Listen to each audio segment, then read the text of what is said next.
arrived. We here, baby. What's up, man? Hotep Con 2022. Second annual. It's up.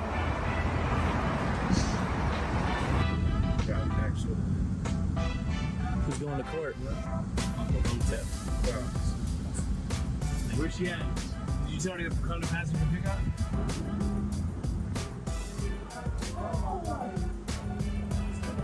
It's lit.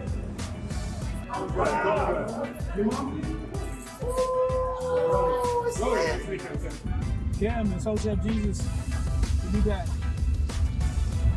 Yeah, we were just talking about that today. Got the balloons.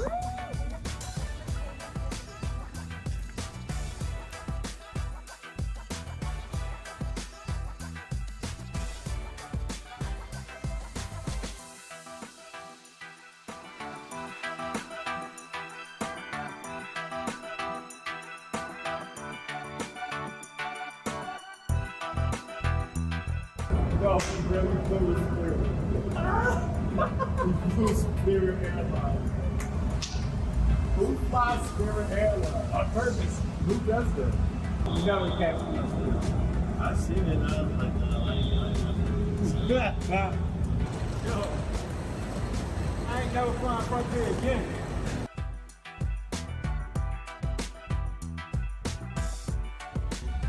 Jump seats.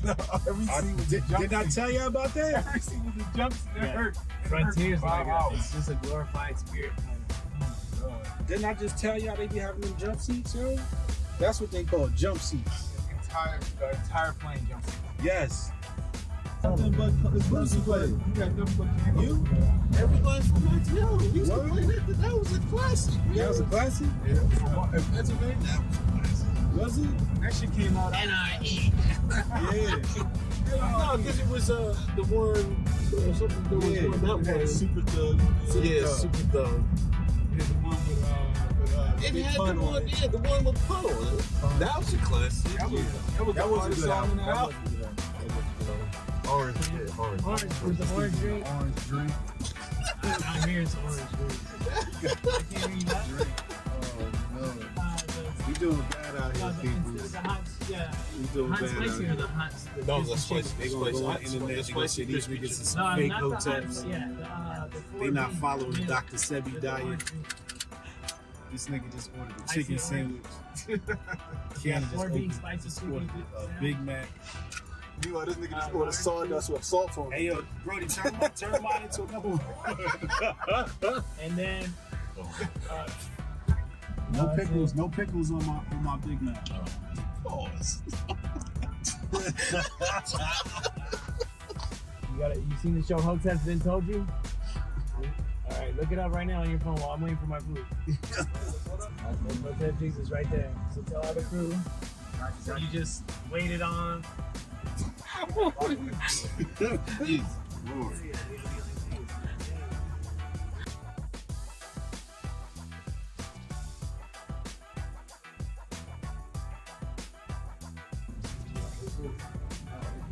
You guys can use these for Hotep Been Told You, or we could do this high tops like we did.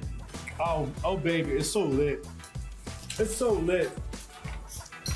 We got our wonderful Lady Hoteps here. Chris is such a wonderful guy. Exactly. Shit looking professional.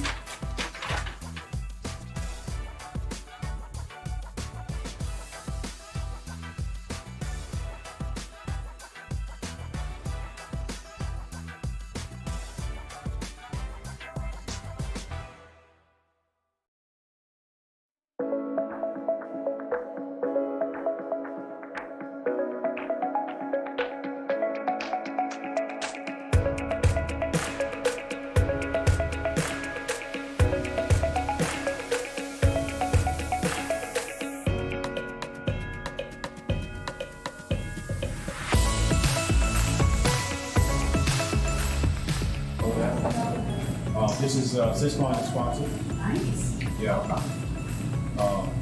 He brought the Vending with him, so I'm gonna.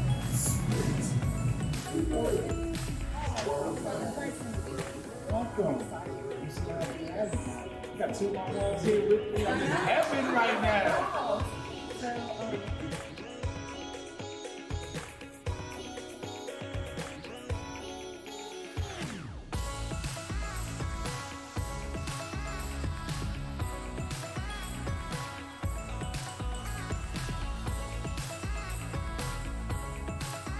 Move that table over to the left a little bit. Okay.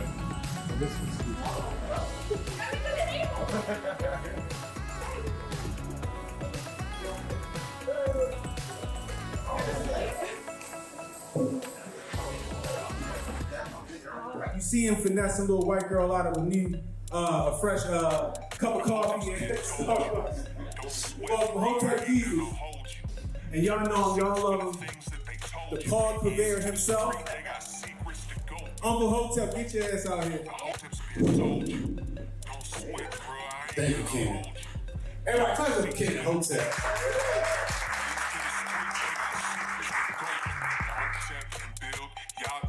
Deal, we go in for real and ain't got no chill. Teach me how to grip. Teach me how to grip. Teach me how to grip. Teach me how to grip. Hotep and build, y'all know the deal. We go in for real and ain't got no chill. Teach me how to grip. Teach me how to grip. Teach me how to grip. Teach me how to grip. Save the date if you not.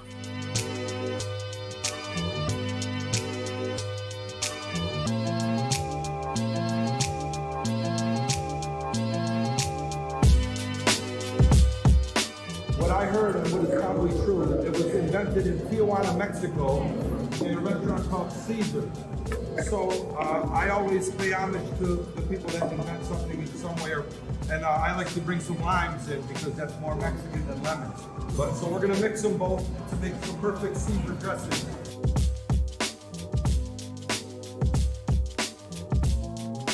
Classic ingredient: Worcestershire sauce.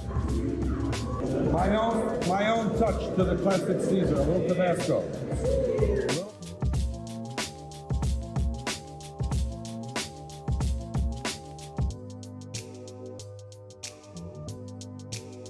I like to say that it is an absolute blessing to be in the presence of people and have you guys with me tonight. And only a female God can make something like that happen. Let's bless the hands that prepared this food, and let's bless the mouths that will enjoy this food. In Mother God's name, amen. Amen, woman. Amen, woman, right?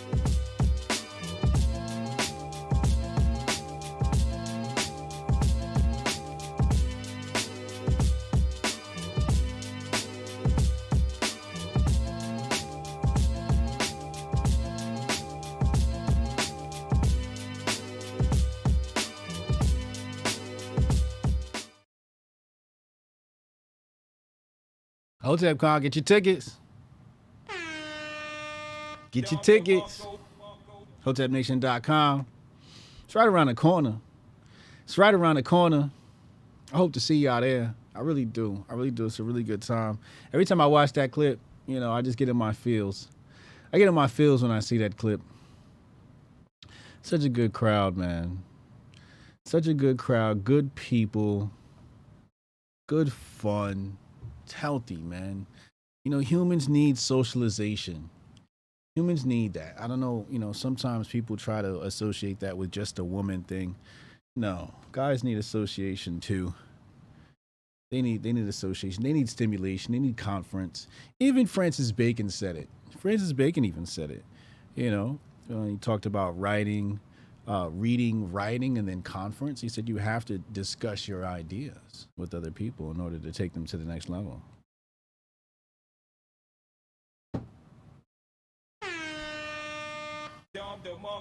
Hotep Con right around the corner. Shout out to Rumble. Let me refresh Rumble. We got the Rumble popping. We're live on Rumble. Hotep TV over on Rumble, so you never miss a show. Cannon on there. Uncle Hotep on there. Yo, Hotep Goldstein said they started Grift season early this year. Hotep Goldstein said they started Grift season. It's not even preseason. He said the season's already started. They started early this year. Heavy. We got to reach in the Grift bag. It's Thursday, Hotep Thursday. I hope y'all gonna be here tonight for the 8 p.m. show, the premiere show on this channel, me and Uncle Hotep. If you not there, you just a square. Like, I mean, watching any other show is just kind of corny. In my humble opinion, I'm not just saying that because it's my show. I'm saying that because it's the realness. I got a text message today. They said, shout out to you because, on this side of the internet, I was the first one to talk about the little subway incident. Today, everybody's talking about it, so I guess we have to rehash that conversation. We spoke about it yesterday. If you watched yesterday's show, shout out to you. Hotep, you're a genius. HotepJesus.com. You are also a genius. Let's reach in the Grift bag. What do we got? Oh, it's ugly. It's ugly out here in these streets. All right, so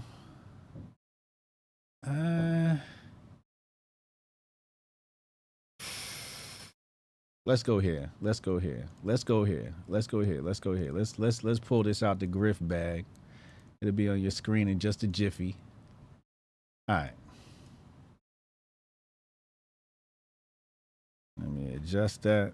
Let's see what's going on here. Trans women are women. Well, I'm telling you, as a man, that's bullshit. Huh? Okay. You know what? Nobody.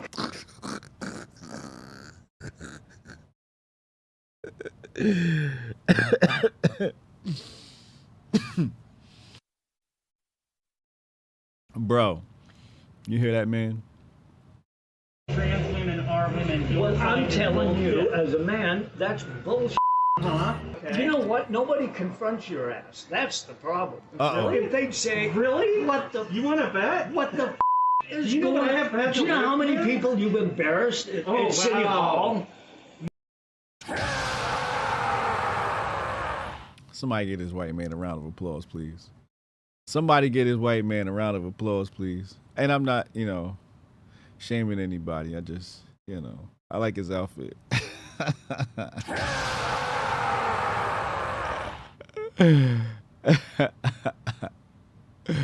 Yo, Savage. Shout out to VJ Sierra. Just became a member.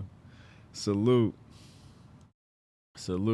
Me and embarrassment to City Hall, really? To tolerate that shit. You are nuts. You are nuts. You're not a woman. You don't look like a woman. You don't act like a woman. Really?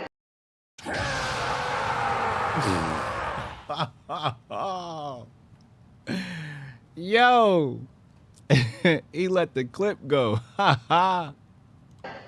You're ahead. What's wrong with you? Well, look at yourself, for Christ's sakes. Really?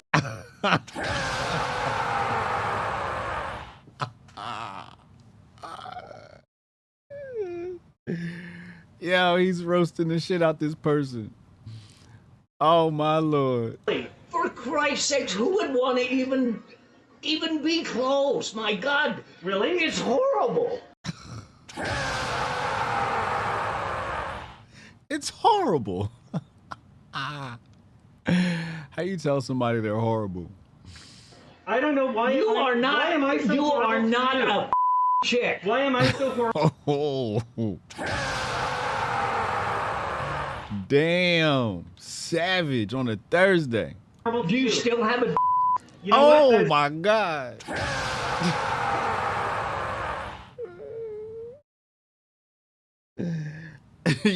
Yo. None of your business. Do you think there's one person that really thinks that you're a chick? I know a lot.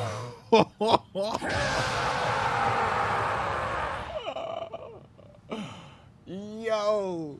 Oh my Lord. Oh my Lord. People that agree with me and that accept me for who You I know- am, and the fact that you're gonna be here with a sign like that. Nobody confronts you. That's the They problem. do. Uh-oh. Nobody confronts you. That's the problem. Uh-oh. I like his outfit though. I just like his outfit. Make me uncomfortable because you're not away from me. Then you get out of my store. I will. Thank you. Thank you. Some people think it's hurtful. Well, he told us that this hurt. But here's the thing. I don't give a about feelings.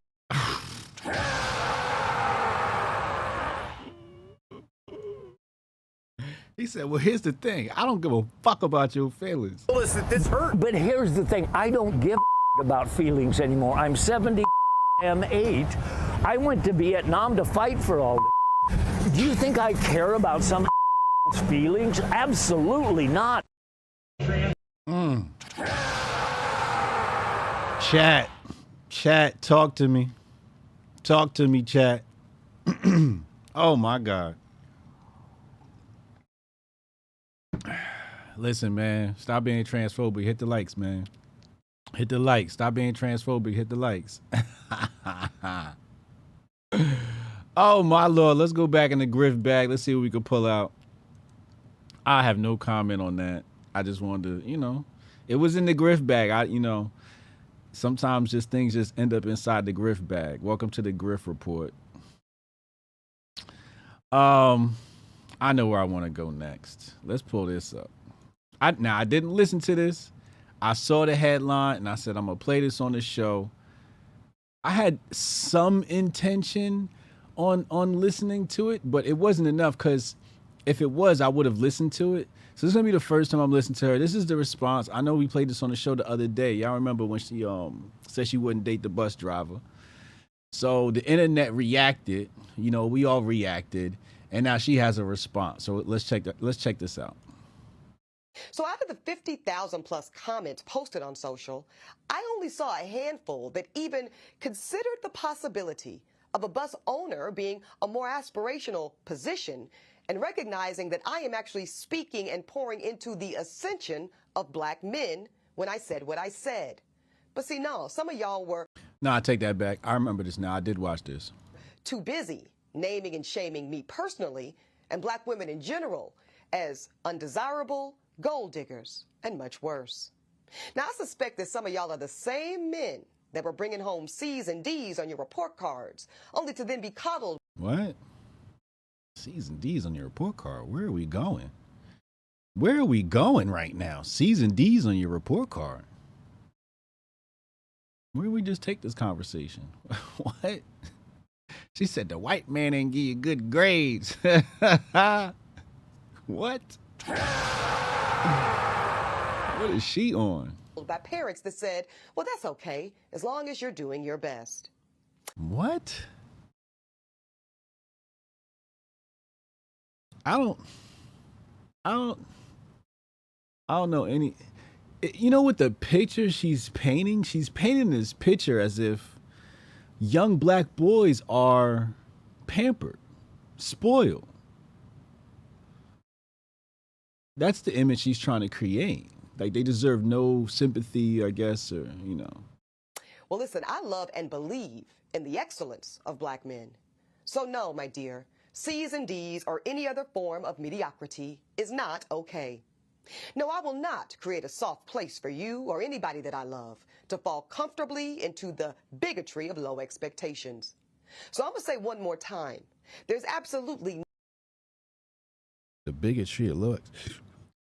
That's what the left that's what the left does. nothing wrong with driving a bus. My mother Gloria drove one for years. Uh-oh. Uh-oh.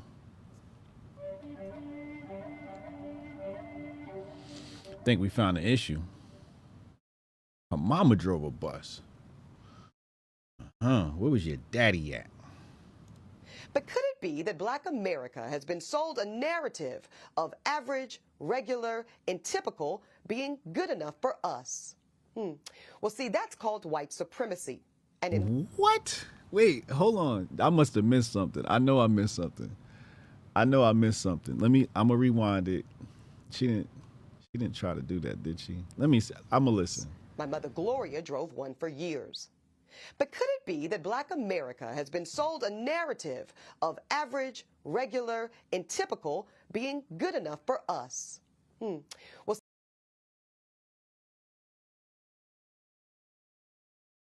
what? What black America is this? She missed the point. I think she missed the point. The point was your value system. Like, we're evaluating people based upon your value system and, you know, not how much money you make or, you know, the job you have. I think that's the point Inyala was trying to make. We're judging people. You know, you can judge somebody by their output, but you can judge somebody by their value system. Their value system to tell you their projected output. Yeah, this is weird. And this, what she say, it was white supremacy? See, that's called white supremacy. What? And in this case, it takes the form of conditioning black Americans to happily accept being a permanent American underclass. What? Wait, what? But see, because I know the truth about black folk in America, no, average is not and will never be good enough for me. And the gag is, I don't think it's good enough for you either. All right, so when she mentioned that, you know, sort of pamper women and all of that, and then she paints this image as if, you know, black society says black women should accept average men. And I'm looking at the culture, and it's definitely not the culture. The culture is how you ended this. This is the culture. Like, you blamed it on some boogeyman and then demonstrated the real gnosis of the community. And you say it right here. In America, no, average is not and will never be good enough for me. And the gag is, I don't think it's good enough for you either. That sounds like a Meg Thee Stallion song. Where we at with it? You said all that to just come around and just prove your own self wrong. Right at the end there. At the end of your monologue. They do these monologues, you know, they stand there and they write some shit and they read that shit off the screen or some shit. What? What? This is terrible. This is terrible. And she made so many logical leapfrogs. You know, the low expectations are usually from white liberals. That's not a black thing. It's usually the white liberals that have this bigotry of low expectations. You know, the people you work with, you know, the side of the political aisle you're probably on. Y'all sure as hell ain't running no Trump ads over there at the grill. You know,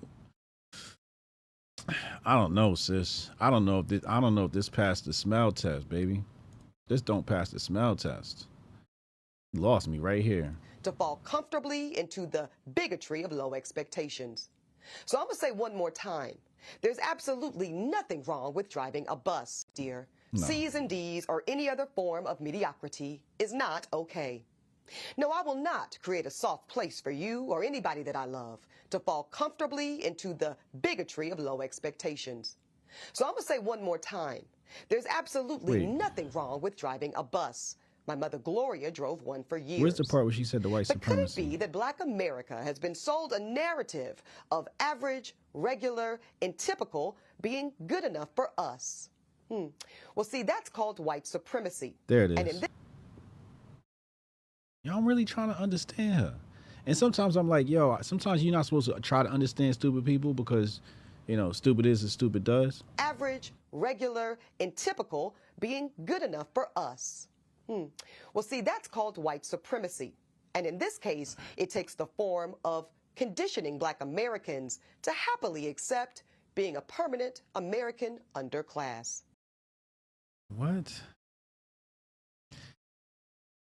It's also very bourgeois. Marx would not like her. She's very like upper middle class. You know. What she said, this part right here, listen.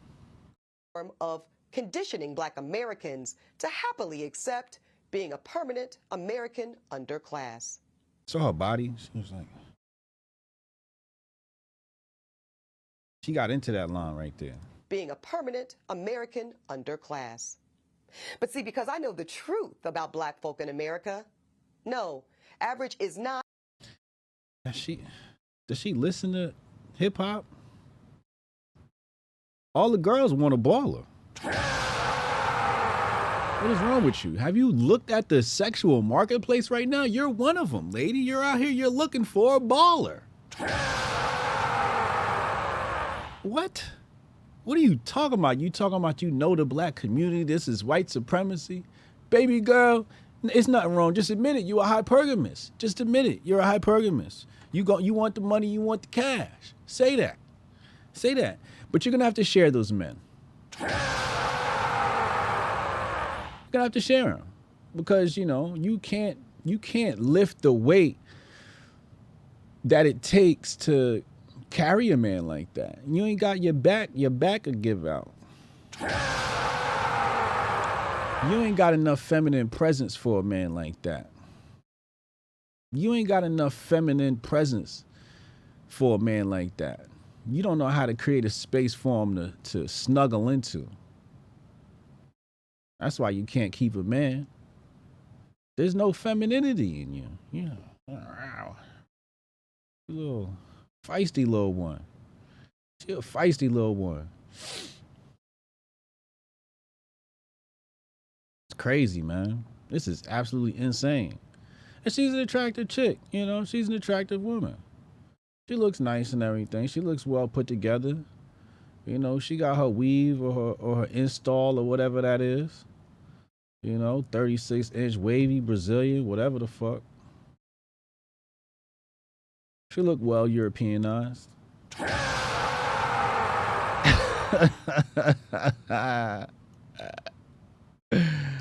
She looks like the European standard of beauty for black women.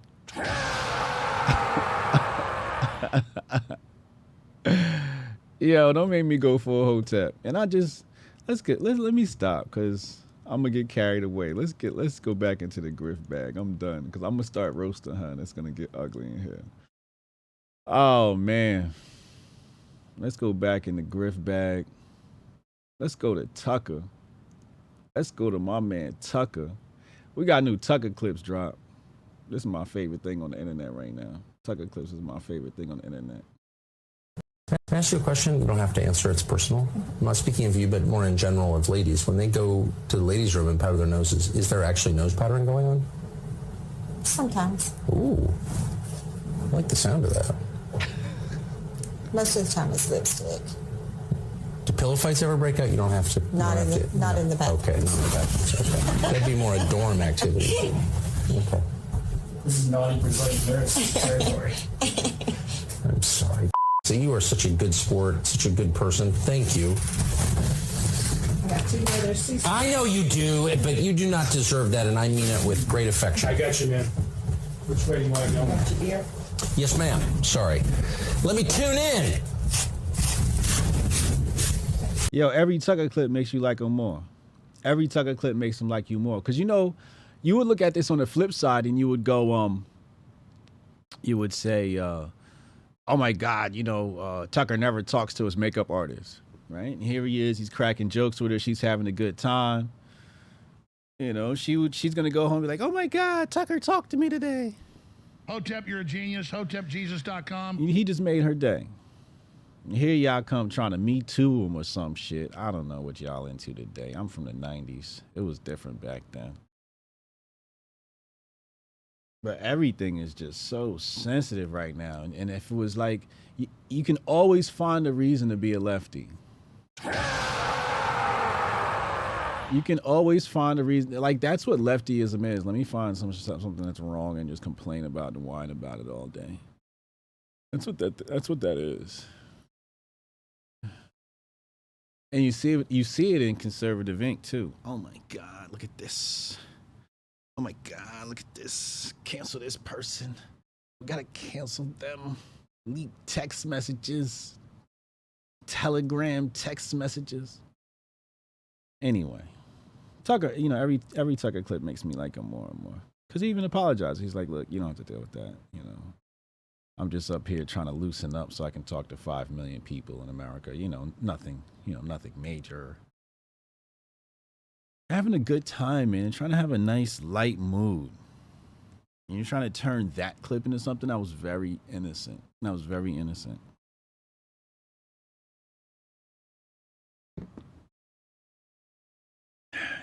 You know, that's what's going to make AI possible. And you can't have fun anymore. Everybody's like, all right, just give me the AI, because you're not allowed to have fun. So I'm allowed to just talk to this robot, and that's the only thing I'm allowed to talk to.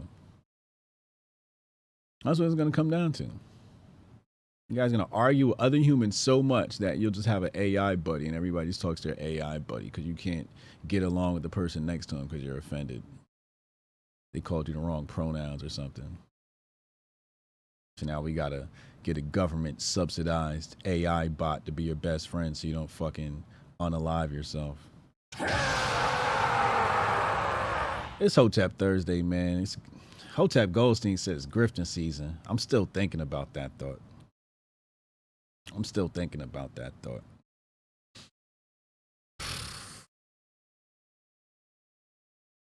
Let's go back. Let me reach back up in the grift bag. I want some more Tucker clips. If you got Tucker clips, tag the Tucker clips with hashtag grift bag. I want to see the Tucker clips. Let's go back. Oof.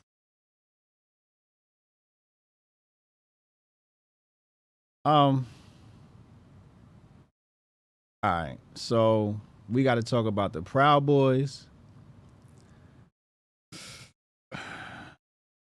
Let's go here.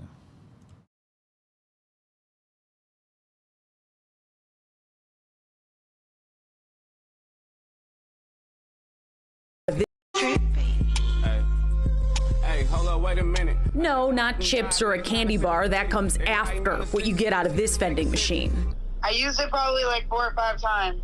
The voice of an anonymous customer and the one who took this viral video of how the marijuana vending machine works. He was selling like souvenirs. That's code, obviously. Machine took credit cards, even Apple Pay. It's an excellent service. I think that it just got out of hand. It's just things you can't do. That video there says it all. The feds, the ATF, they've seen it all. But a marijuana vending machine bolted to the side of someone's house on the grifting season, man. Hotep Goldstein said it's grifting season. My man's is grifting 1,000 miles a minute. West side of Detroit, ATF, they've seen it all. But a marijuana vending machine bolted to the side of someone's house on the Yeah, I want to know who wrote the software.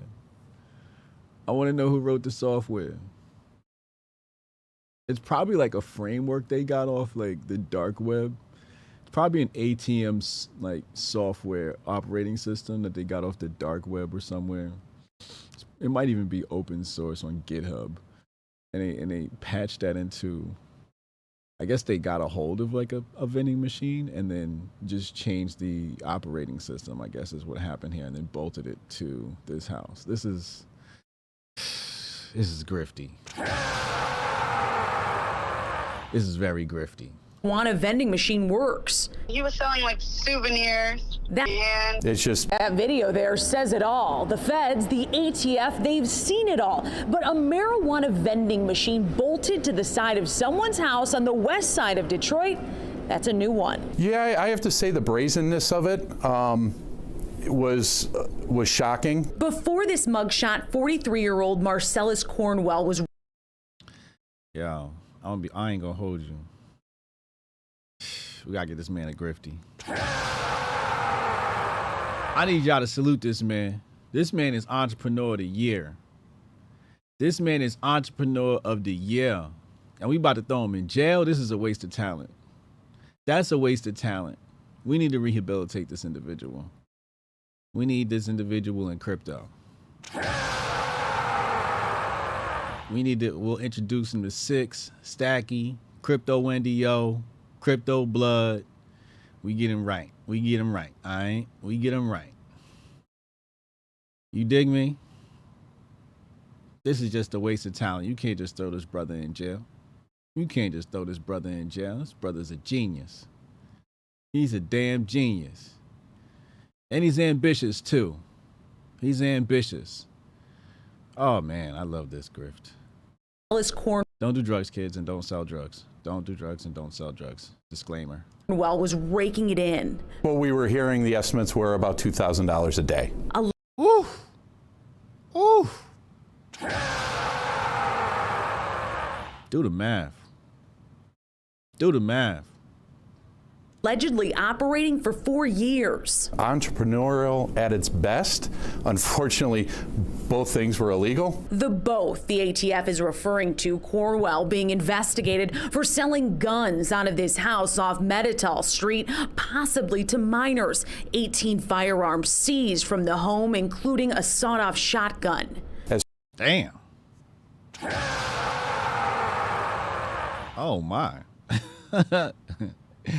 I guess 2A, right? As far as where these firearms originated from and the crimes they might have been a part of, we're still looking into that. Business being too good, Cornwell's downfall. Look, you do this stuff inside a neighborhood, people are going to take notice and they're going to get mad. He's racking up a new felony charge on top of 6 other prior felony convictions. Reporting on Detroit's West Side, Jessica Dupnack, Fox 2 News. Now, I want to know how you put this operation together. That was pretty genius. And if you're going to have that, you're probably going to need 18 guns. If you run an illegal ATM vending machine, a weed vending machine, an illegal one, you might want to have 18 guns. I don't know why. It just seems like those two things go together. You know? It just seems like, you know, that's a lot of money. $2,000 a day? How much is that? How much is that a month? He said $2K a day for 4 years is 2.8 mil. I'd have got if I'd have made it through year 2, I'd have got out of year 2. I ain't gonna hold you. I'd have got out of year 2. I wouldn't have kept it going. If I did, I'd have gave it to somebody else. Now, I'm not trying to teach y'all how to do bad things. I'm just showing you about business. So what I would have did was I would have sold the business to somebody else and just asked for a royalty. You know, and I'd probably send my royalty to another proxy. So a proxy to a proxy. And maybe a few proxies in between, depending on how much, you know, risk we're taking here. But that's talking about legal business, right? We're not talking about selling drugs or weed out of a vending machine. But yeah, and if you're going to cop from people, don't be, you know, if somebody's got one of these neighborhoods, don't be the bum that's like recording this on Instagram and stuff. I think that was a white chick too. I want to say that was a white chick, but whoever this was is corny as hell for recording this tape here. But shout out to my real hustlers, man. That was in the grift bag. I mean, it doesn't get griftier than that. Hold on. Jonah Ryan on checking. What up, Jonah? Oh my, come on, man. He says Ebony needs white trash like me in her life. Oh my God. Come on, Jonah. We got some Matt Walsh in here. We got some AOC in this grift bag. We got some Proud Boys. We got Mayor Eric Adams in this grift bag. AOC in this grift bag. All right, let's go. Let's go here. Let's just go here. Show y'all this. Here we go. Bitcoin Magazine. May 4th. This is this morning. Western Alliance Bank plummets 45% this morning. Another one bites the dust. Somebody call JP Morgan.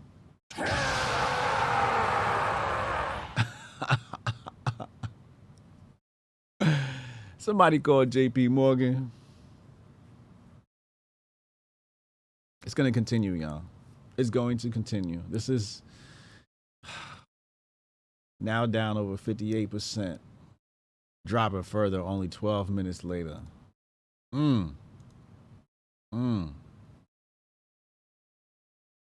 Somebody here said, cause irresponsible auto lending practices. I haven't looked into this particular bank, but you know what I can tell you doesn't help. Let's go here.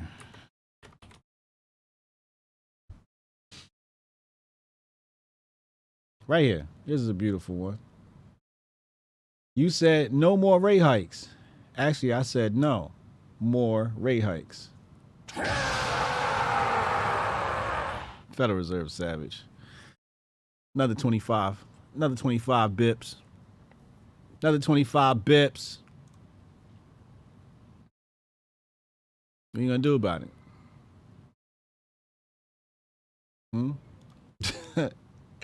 I told you yesterday it was going to be another bank today. I told you yesterday it was going to be a bank today. Be in the beginning.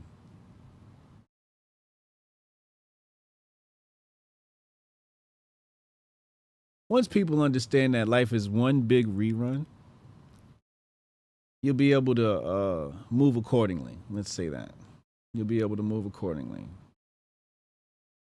Price of money just changed. Price of money just changed. Just went up. Price of money just went up. Bitcoin bull said he just ended the American economy. Savage. Savage. Have you read the Patriot Report, Unmasked Conspiracy of Money and War? This is not new to you. HotepJesus.com. Hotep, you're a genius. HotepJesus.com. Go get you a copy. It's exactly what I show you. It's exactly what I show you with your country. It's your, your country. White man built this. It's your country. It's your shit. What we got. It's been like this. It's been like this. Ever since Robert Morris, ever since George Washington called out for Robert Morris. He said, where Robert Morris at, man? Where Rob at? I call him Bank Rob.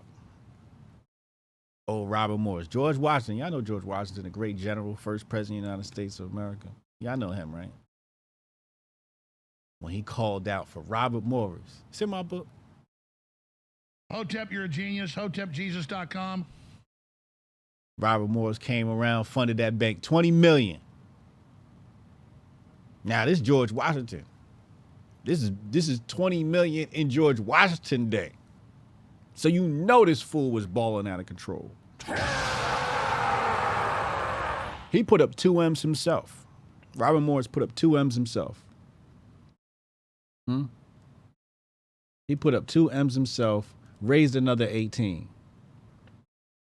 Here we are, Western Alliance Bank, down. Shout out to Bitcoin Magazine. I'll be speaking in Bitcoin Miami. Yes, sir. Hotep Jesus.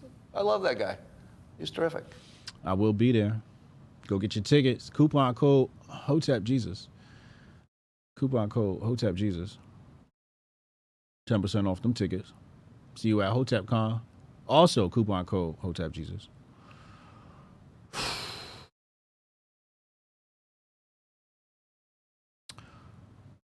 Well, can't say Hotep's didn't been told you.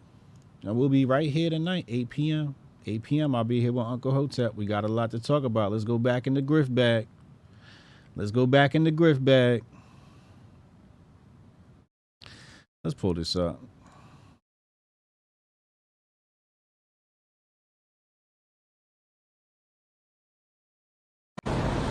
Yes, on the top charge of seditious conspiracy, at least 4 of the defendants have been found guilty. That is Ethan Nordine, Joseph Biggs, Zachary Reel, and Enrique Tarrio, which is actually kind of the one I was frankly wondering if they were going to be able to get him on. Dominic Pizzola, I think we're still waiting on that to find out. Yeah, me too. I felt that same way. Listen to this. Wondering if they were going to be able to get him on. Dominic Pizzola, I think we're still waiting on that. Yeah, Tarrio. Biggs, Zachary Real, and Enrique Tarrio, which is actually kind of the one I was frankly wondering if they were going to be able to get him on. Dominic Pizzola, I think we're still waiting on that to find out whether or not what the jury found there. But those first 4 defendants, and that's just how they are listed numerically in the indictment here, they were found guilty of seditious conspiracy. So chalk this up. This is a big win for the Justice Department. Wait a second.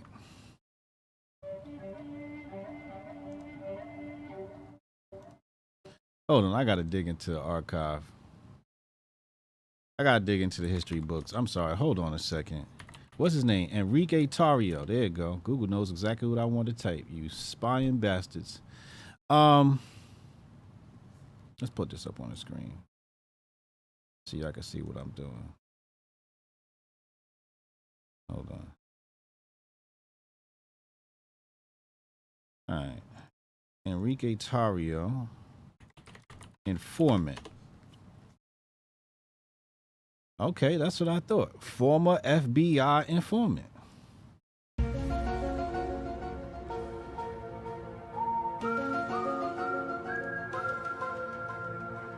Yeah, that's him right there. AP News. Proud Boys leader was former government informant. Record show. I thought that was the same dude. Yeah, and what did that reporter say? He's like, I'm surprised they got him. I'm like, yeah, I'm surprised they got him too. I thought he was one of them. This Enrique Tarrio. I talked about him the other day. Remember I was asking y'all what his name was? I couldn't remember it. Enrique Tarrio. This is weird. This is weird. So what are they getting them for? Seditious conspiracy? What is that? I mean, I know what sedition is, but like, what did they do, like, specifically?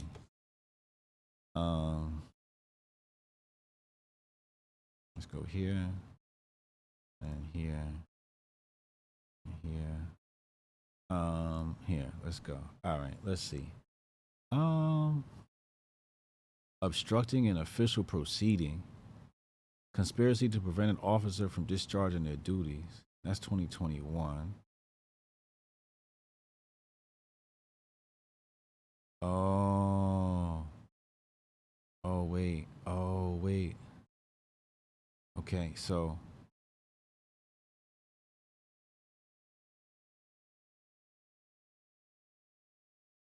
Oh, snap. Please don't tell me. Because I don't see seditious conspiracy for Tarrio here. It says obstructing an official proceeding, conspiracy to prevent an officer from discharging their duties, and obstruction of law enforcement during a civil disorder. But he was arrested on June 5th, so how was he at June 6th? I mean, if he was arrested on Jan 5th, did he get out June 6th? And destruction of government property was, in one of the most important cases stemming to the siege of. I remember he burned something on the 5th, but he wasn't at the 6th. So, okay, these are his. This didn't happen on Jan 5th. This happened on Jan 6th. This happened on Jan 5th. All right, and so jurors failed to reach a verdict on seditious conspiracy as to one of the defendant, Dominic Pizzola, who was well known for taking a shield from a police officer on Jan 6, using it to bash in a window at Capitol. Judge Timothy Kelly polled jurors on the charges, instructed the verdict amounts to significant victory for the Justice Department, now secure convictions against the top leaders. What? Them little bitch ass charges? What? No, most serious charges against them. Both prosecutors and defense. Bro. Hold on. All right. Former and 3 other members of the department have been found guilty of seditious conspiracy. Okay. Also, jurors also convicted Tarrio and okay, so these are the additional damn. Interesting. So what's the charges for that? How much could you do? That's probably like 20 years in prison, yeah. Damn. 20 years in prison. Whew. You be an old man by then. Oh well.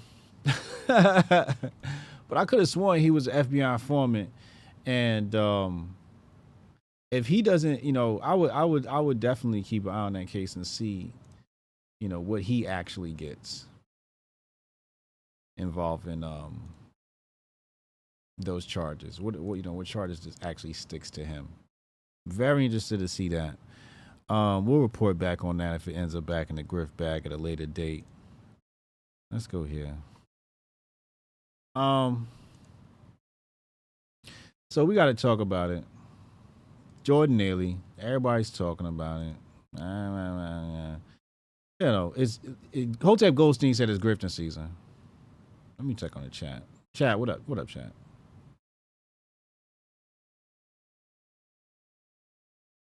What up, Rumble? Hotep TV over on Rumble. But they out there protesting again. The huge.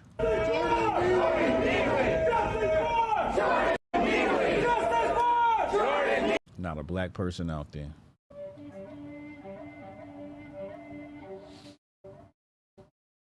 I don't see not a black face in that photo right there. There's not a black man anywhere in there. And they gonna claim, see what I'm saying? They go one. Okay, I see one. Jordan Neely! Justice for! Jordan Neely! Justice for! Jordan Neely! Justice for! Jordan Neely! Justice for! Jordan Neely! Jordan Neely! Yo, somebody come get Bernie Sanders.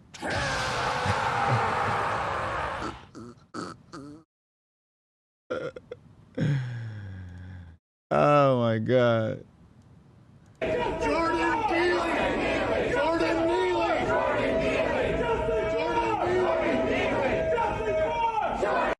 Neely! Somebody come get Bernie Sanders, man. He out here tripping, bro. He out here at the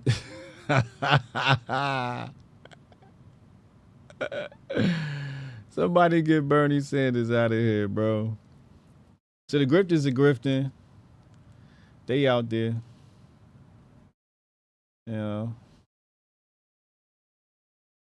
What they doing? Police presence is there. Police presence is there. We got some more clips here. Police just grabbed somebody up.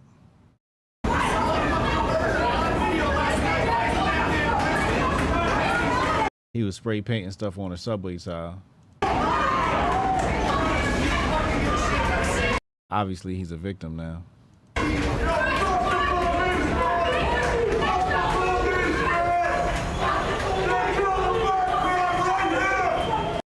Oh boy.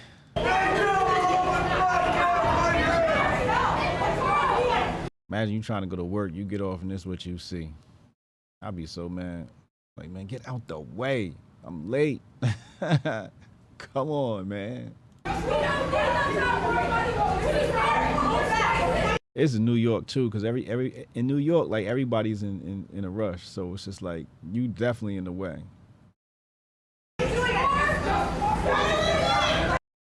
We move at a whole nother pace. Police just walk past with zip ties. This subway platform is packed with people.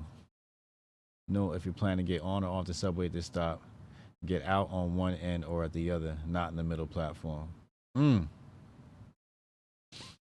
We keep a safe crowd chance.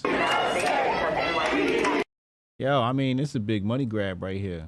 You see how much BLM raised right now, man. Shit. Here we go. Yeah, I didn't even know that was in the thread. Look what just popped up on my screen. You see that? Now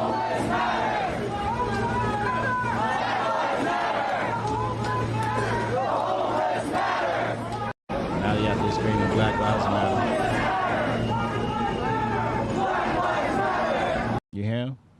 Now they screaming Black Lives Matter.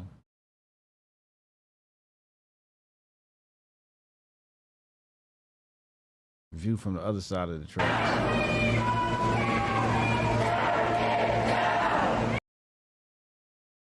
They on the other side of the tracks, keeping up a whole lot of noise. Who killed Jordan Neely?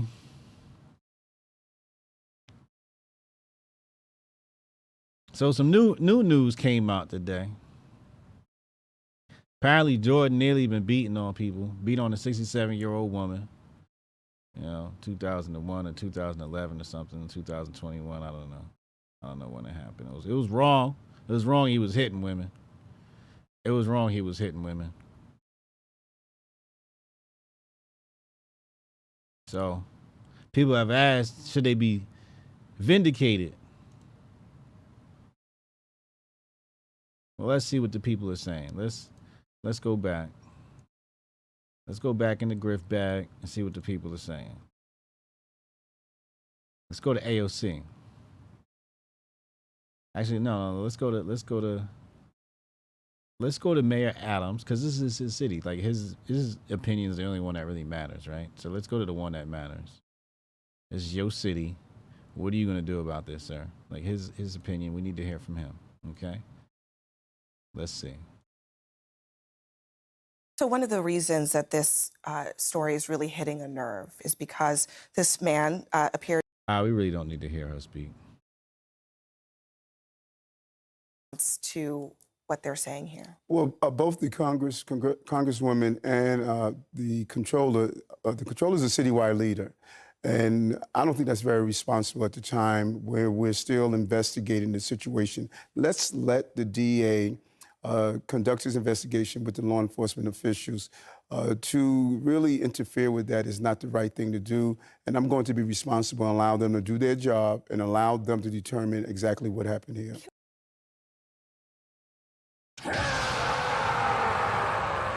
I agree. I agree with that. I completely agree with that. He's right. There's a lot we don't know. There's a lot of footage we still haven't gotten to draw definitive claims on how we should judge the situation. It's a lot we haven't seen yet. But it's like a rotting carcass in the middle of the safari, and everybody's hungry.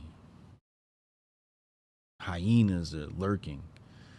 So what a dead black man at the hands of a white man is just a carcass waiting for the vultures to feed off of. That's what he is. Hold on, let me not.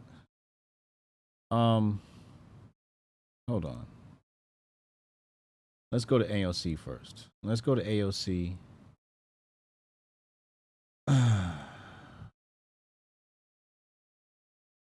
She says this honestly feels like a new low, not being able to clearly condemn a public murder because the victim was of a social status some would deem too low to care about. The last sentence is especially rich from an admin trying to cut the very services that could have helped him.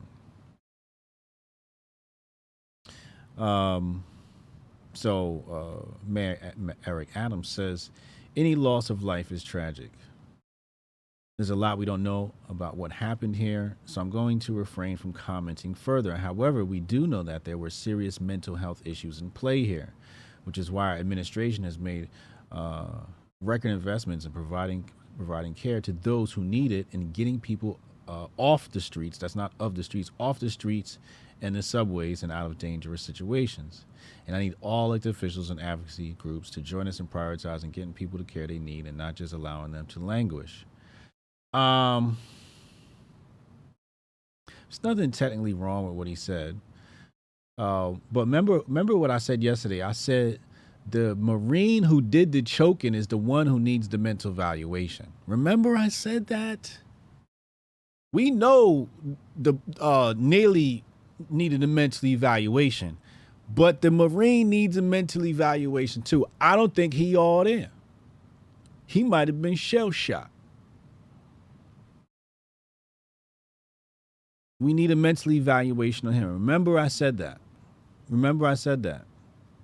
Because that's key to this case.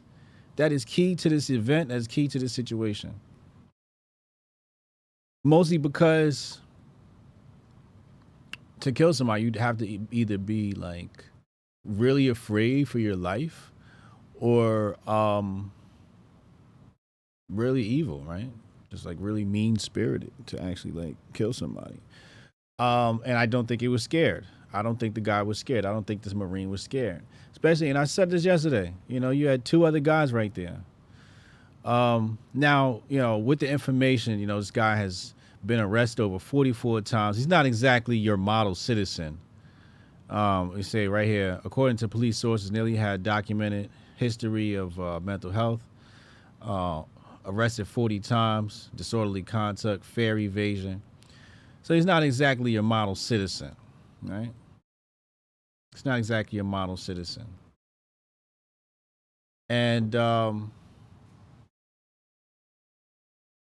that's what makes this funny, is because it's like somebody who is,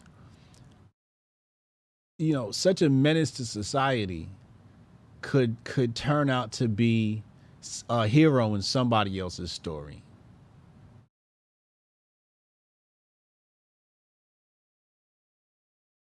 Think about all the leftists. You know, every time is a new grifting season and one of these deaths happen, somebody thinks they become a revolutionary. Somebody has their first march. Now they feel like they channeling the spirits of John Lewis and Martin Luther King and the Selma Bridge walk and all of that. They feel like they're a part of history. They feel very virtuous. They're getting off on the virtue signaling. Yeah, I'm out here. Protest, yeah. So it's just funny to me that somebody whose life is so insignificant, you know, in relation to others, right? And I'm not saying his life is insignificant. I'm just saying, you know, compared to other people.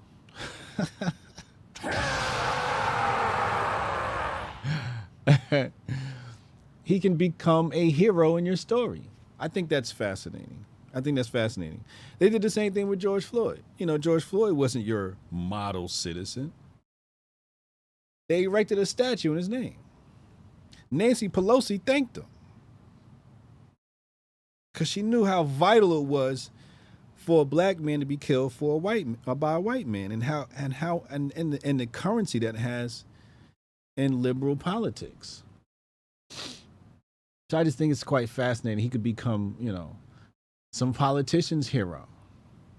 And we see the words of AOC. I want to go back to AOC's account. I want to see what else she's saying here. Before I give my opinion, you know, I want to see what else is going on here. All right, AOC. All right, she's got some stats here. She's got some stats here on homeless people, mental health. This is good. And I said that yesterday, man. This is really about Mayor Eric Adams' inability to combat mental health in New York City. I mean, mostly because he ain't got, you know, New York City. I don't know what their surplus is. But as Thomas Sowell says, you know, economics is trade-offs. So some people are going to have to get repositioned and reskilled, to be quite frank, to make those adjustments. You know, your social workers, they would need to be, I think social workers need to be reskilled. I really do. I think social workers need to be reskilled.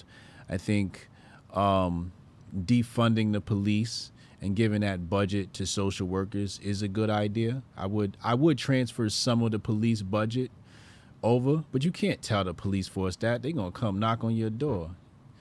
You know what I'm saying?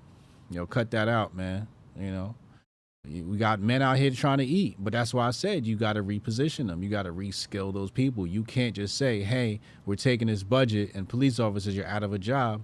No, you'll have to reskill them.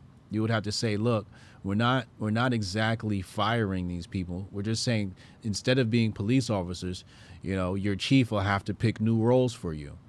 And the chief will pick the people that no longer become police officers, but be able to keep their livelihood in a new position. And we'll reskill those people. That takes a lot of planning. That takes a lot of brilliance. That takes a lot of care.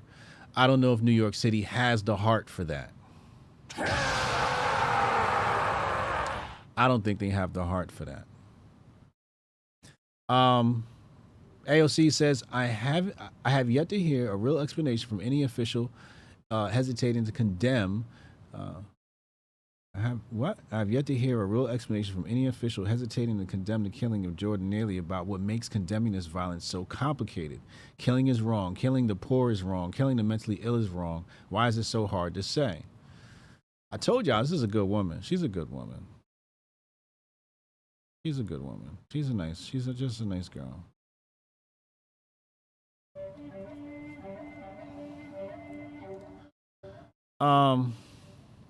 Neely's last words were literally about how going to jail was easier than accessing social safety net support. All right, whatever. I don't care about what else she says here. Let's go back. I'm sorry, A. I'm sorry, AO. If I dated AOC, I'd just call it AO. AO. It wouldn't be no C. I'd be like, AO. Jordan Neely was murdered, but because, damn, she on a rampage. What is currency for her, right? Re-election's coming up. But because Jordan was houseless and crying for food in a time when the city is raising rents and stripping services to militarize itself while many in power demonize the poor, the murderer gets protected with passive headlines and no charges. It's disgusting. I mean, this is a very feminine response. This is a very feminine response. You know what the response is to this event is? Shit happens.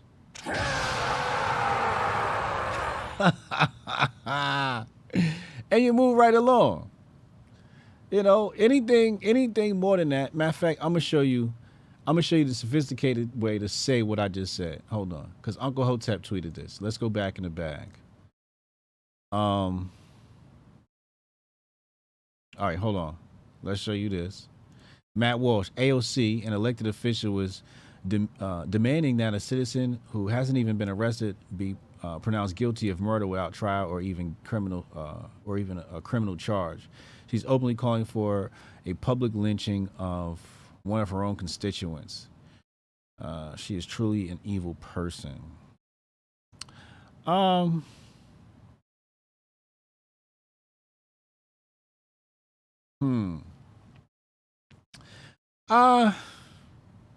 know, I mean, Matt's not wrong, right? He's not wrong. I have a problem when he says she's an evil person. She's not an evil person.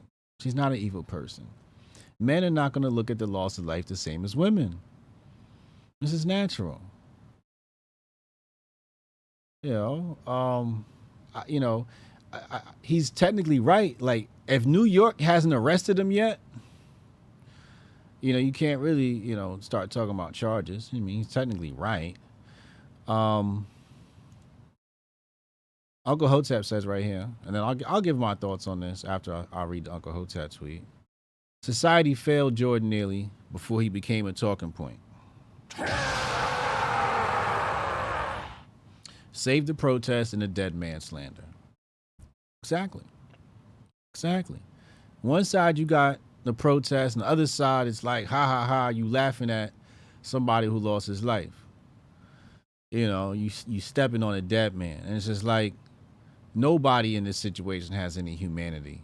On one side, you got people trying to grift on it. The other side, you got people grifting on it, but they pissing on his grave. And none of that is humanity. None of that is humane. You got to be a better human being than that, man. And it became a talking point. And I told y'all yesterday, you know, before any outlets talked about this, I told you yesterday about Neely.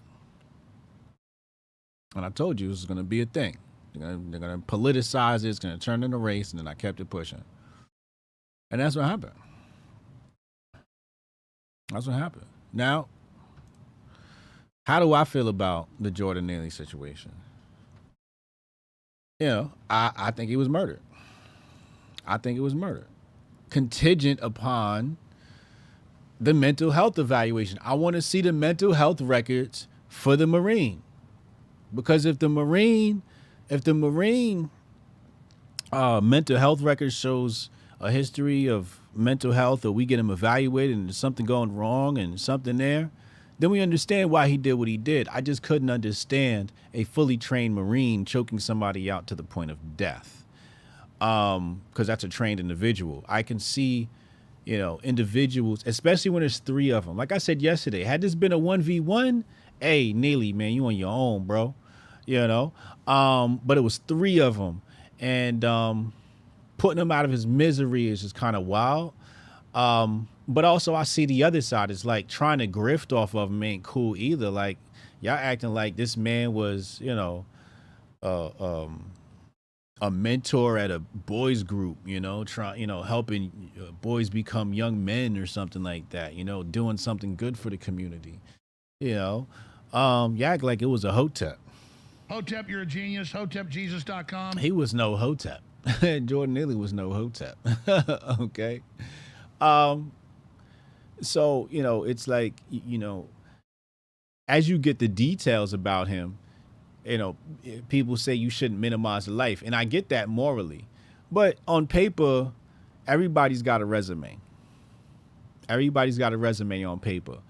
And we have to evaluate people based upon that. I believe in the meritocracy system. I believe in that. What are your merits? What have you done? And, you know, if we see a bunch of demerits, like you're running around, you're hitting people, and, you know, you've been a menace to society, to your neighborhood for a while, and you lose your life, you know, I'm looking at it like, well, shit happens, right? You know, he was wilding again. I understand the mental health aspect, like he probably wasn't in his right mind. I do believe that's definitely part of it. But again, like the dude who choked him out, I need a mental evaluation on him. And I still think he murdered him. I'm not moving on that. Now the question becomes, well, how much time should he do based upon that? You know, a guy like this, man, for taking this dude out, let me not even say, I don't even want to judge people's life on that. I just throw all types of bad karma on somebody. I don't want to do that. Let me not do that. I take that back. But, because that's a tough position to be in, man. I don't want that job, you know. I just had a glimpse into having that job, dictating how long you're going to lock somebody up for. It's just like, it's a tough job, man. I don't know if I could do that, you know. But, you know, again, when we talk about, you know, our prison system isn't really built for rehabilitation. I know some guys go in and they're like, yo, it gives you a chance to really sit down and, you know, get your shit right. Yeah. But as far as like real rehabilitation of what it takes for a mind, it's not exactly that. You know, it's very, and I shouldn't say it should be comfortable. It shouldn't be comfortable, but you know, I'm thinking like a Russian scientist.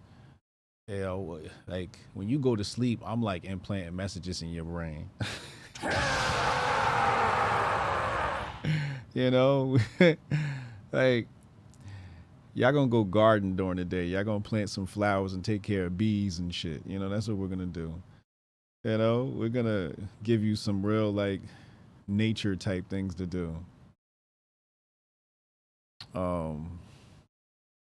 Let them play with some AI. But murder, intent. So is it intent? Yeah, murder with intent is, I give him murder with intent. Murder with intent, because he had help. It was 3 other dudes there.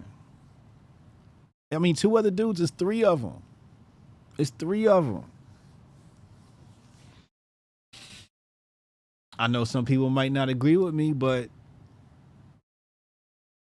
you know, Neely Fuller wasn't the greatest individual, and neither was this Marine.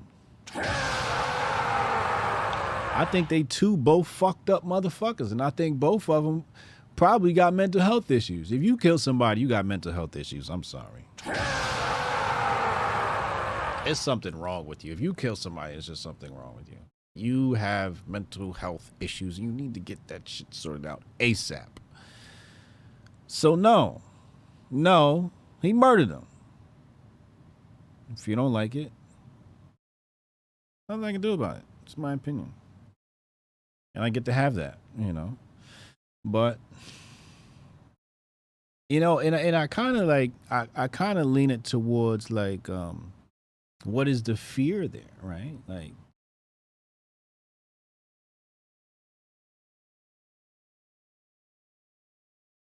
you have to imagine yourself as a man with somebody in a rear naked chokehold, okay? And you've got him. Rear naked chokehold, you got it in, you got it under the chin. It's under the chin. You got him, right? And 2 guys got his arms. I only really need one. The other one need to be calling 911. Stop the train. Call 911. You know? You also got savage society. You know, this could be a situation of savage society where it's like, yo, you've been a menace to society, so somebody take you out, hey, you know, that's it. And if that's your opinion, then I can respect that opinion now. If that's your opinion on this, I can respect your opinion on that. But that's a very different society. And you got to keep it consistent. You got to keep it 100 all the way around the board with incidents that happen like this. You got to keep it a buck with all types of incidents that happen like this. If somebody get called the N-word and they get bopped upside the head, I don't want to hear no crying. That's all I'm saying. I don't want to hear, oh, it's a racial crime and they got jumped. I don't want to hear it. We live in savage society. You do something stupid, we going upside your head. So if you walk up to a black person and you call him a nigga, I don't want to hear y'all say, yo, he shouldn't have beat the person. I don't want to hear it. I don't want to hear it. Savage society says if you disrespect somebody, they should be able to smack you upside the face. That's savage society. And savage society says if you're out here being wild and somebody takes your life, hey, it just is what it is. That's savage society. You got to be consistent all the way around the world. Like, what type of world do you want to live in? He said, if you choke somebody for 15 minutes, you're a murderer. Yeah. Yeah. It's an execution. Dude choking him was in full control and the Marine's life was not in danger. Exactly. Exactly. Exactly. That's a dangerous road, Eddie. It's a dangerous road. That's what I'm saying. Like, is that where we're going? Is that where we're going with this?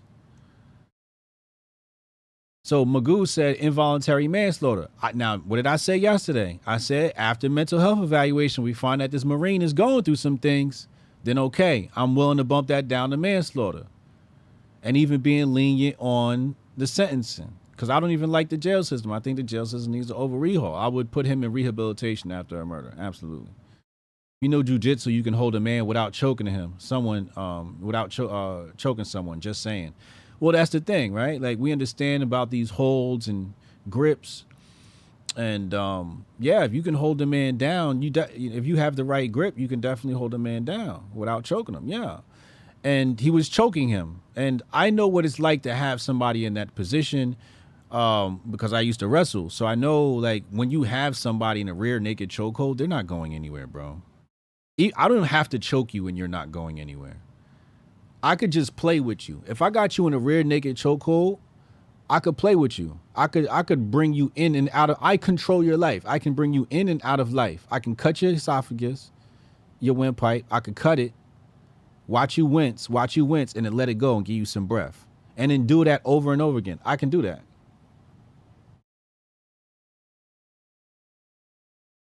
Mo Facts, just hit my phone. I like that point you made. You got to explain that. Hit my jack, my normal jack.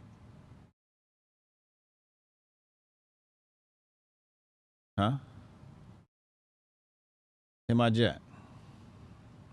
We're going to get Mo Facts on here, hopefully. But when you have somebody in a hole like that, you have full control, bro. You have full control. You have full control. And you'd have to, you'd have to pause. You'd have to know, I'm thinking you would have to have had somebody in a rear naked chokehold to understand what I'm saying, right? And back in my day, like, we didn't have the internet and social media. Like, when you hung out with your homies, you fought. Like, that's what we did. We fought. Okay? Me and my homies fought. If we wasn't wrestling, we was boxing. We had the gloves, and you go in the garage, and we duked it out. Damn near 5 nights a week. Okay? That's just what we did. You can ask my friend group. They'll tell you. We used to do that. We didn't know what we was doing. But we fought. We ain't had nothing else to do. How else you would keep your fucking mind occupied? So, I know what it's like to have somebody in a position of submission. He said, if you choke someone for 15 minutes, you wasn't trying to kill him. Yeah, you can't really choke somebody for 15 minutes. Again, Hotep, my dog, this is bad legal theory. Well, I'm not speaking from a legal standpoint. You can go to LawTube for that. Shout out to Legal Mindset. You can go out over there for that. I'm telling you about intent of human beings. And then you could have the lawyers figure out whatever the charge is for that. But that was a murder. Does anyone have the name of the Marine? I don't know. I agree with AOC. I think it was a murder. I don't think the event is that big where everybody's got to talk about it, But here we are, grifting. Grifting off another dead black man's body. Had to be done. Right? Grifting season. Hotep Goldstein said grifting season's here.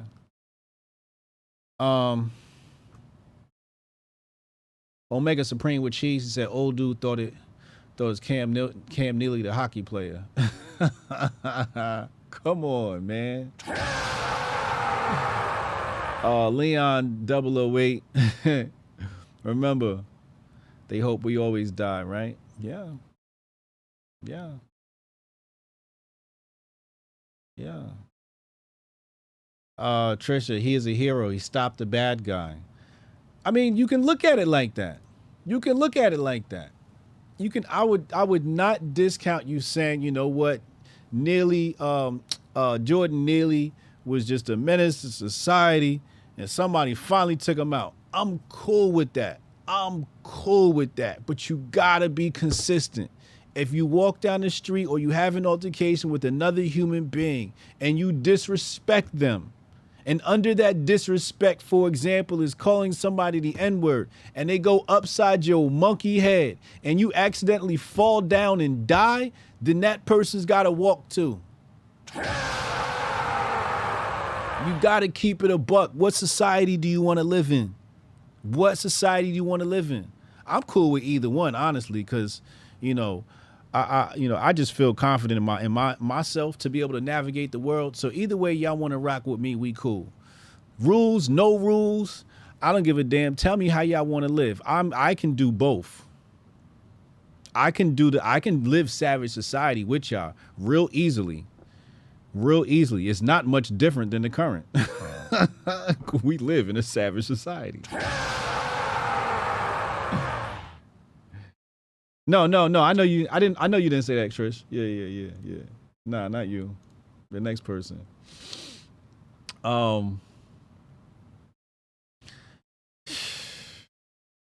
If that's how you want to live, and that's how I be feeling on the inside. This is how I feel on the inside. When I see an altercation and somebody calls somebody the N-word and they get beat up. Like, remember that lady that got beat up by the 2 black ladies at the Target a couple of weeks back or something like that? Was it Target, Walmart? I think it was Target. Doesn't matter. Yo, they beat her ass. She said the N-word. I'm looking at it like, well, if the black girls go to jail for being an ass, oh well. And if she got beat up, oh well. Like, both of y'all just delinquents. And delinquents should have delinquent consequences. Here go Mo Facts right here. Yo, Mo, what's up, baby? What's up, Hotep? What's good, yo? Talk to me, man. What's going on? Explain this theory you got for me. I agree with you. Let me start there. Okay. I agree with you that it is a murder. And you cannot look at the Ashley Babbitt situation and this situation differently. You got to be on the same side, no matter which way you call it. But if you look at both situations, it's the point of, did the person that was quote-unquote stopping the threat have another option? Yes. Did they show restraint? Yes. Now, the right MAGA people say that black officer he didn't show restraint. Yes. There was no real threat there. The same thing with this man being choked out. Yes. They had neutralized the threat. Like you said, there was 3 people there, and he continued to choke him. Yes. So you have to look at both situations the same way.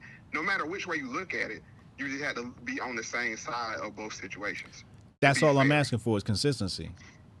Right. Yeah. But I want to make another point. I'm not going to hold you up because I know you're doing your show, but You got all the time you need. this is what Tucker Carlson was talking about in his tweet. The watching of the beating of videos and the, you know what I'm saying, being radicalized and dehumanizing people. In his tweet, you know what I'm saying, that's what he said. I was seeing 3 people jump on one person, and I hope they kill the Antifa dude. When you watch this, you become desensitized to the point where when you're put in that situation, you're ready to kill somebody. It's like the movie Falling Down. You know what I'm saying? It only takes that one situation, that one catalyst, and he saw his opportunity the same way Tucker said it. But if you notice Tucker, he veered back and said, me thinking like this is the problem. Right. Because once you start those wheels to start turning, well, oh man, and this has nothing to do, this case has everything to do with race, but this phenomenon is not exclusive to race. It's just like in the hood. Once you get, man, I'm going to pop that dude soon as I see him. I'm going to pop that dude soon as I see him. You start saying that at your mouth. On sight. You start feeling that way on sight. I'm going to walk him down. When you're put in that situation, that's your default, you know what I'm saying? That's your default action. Right. Because you built it up in your mind that way.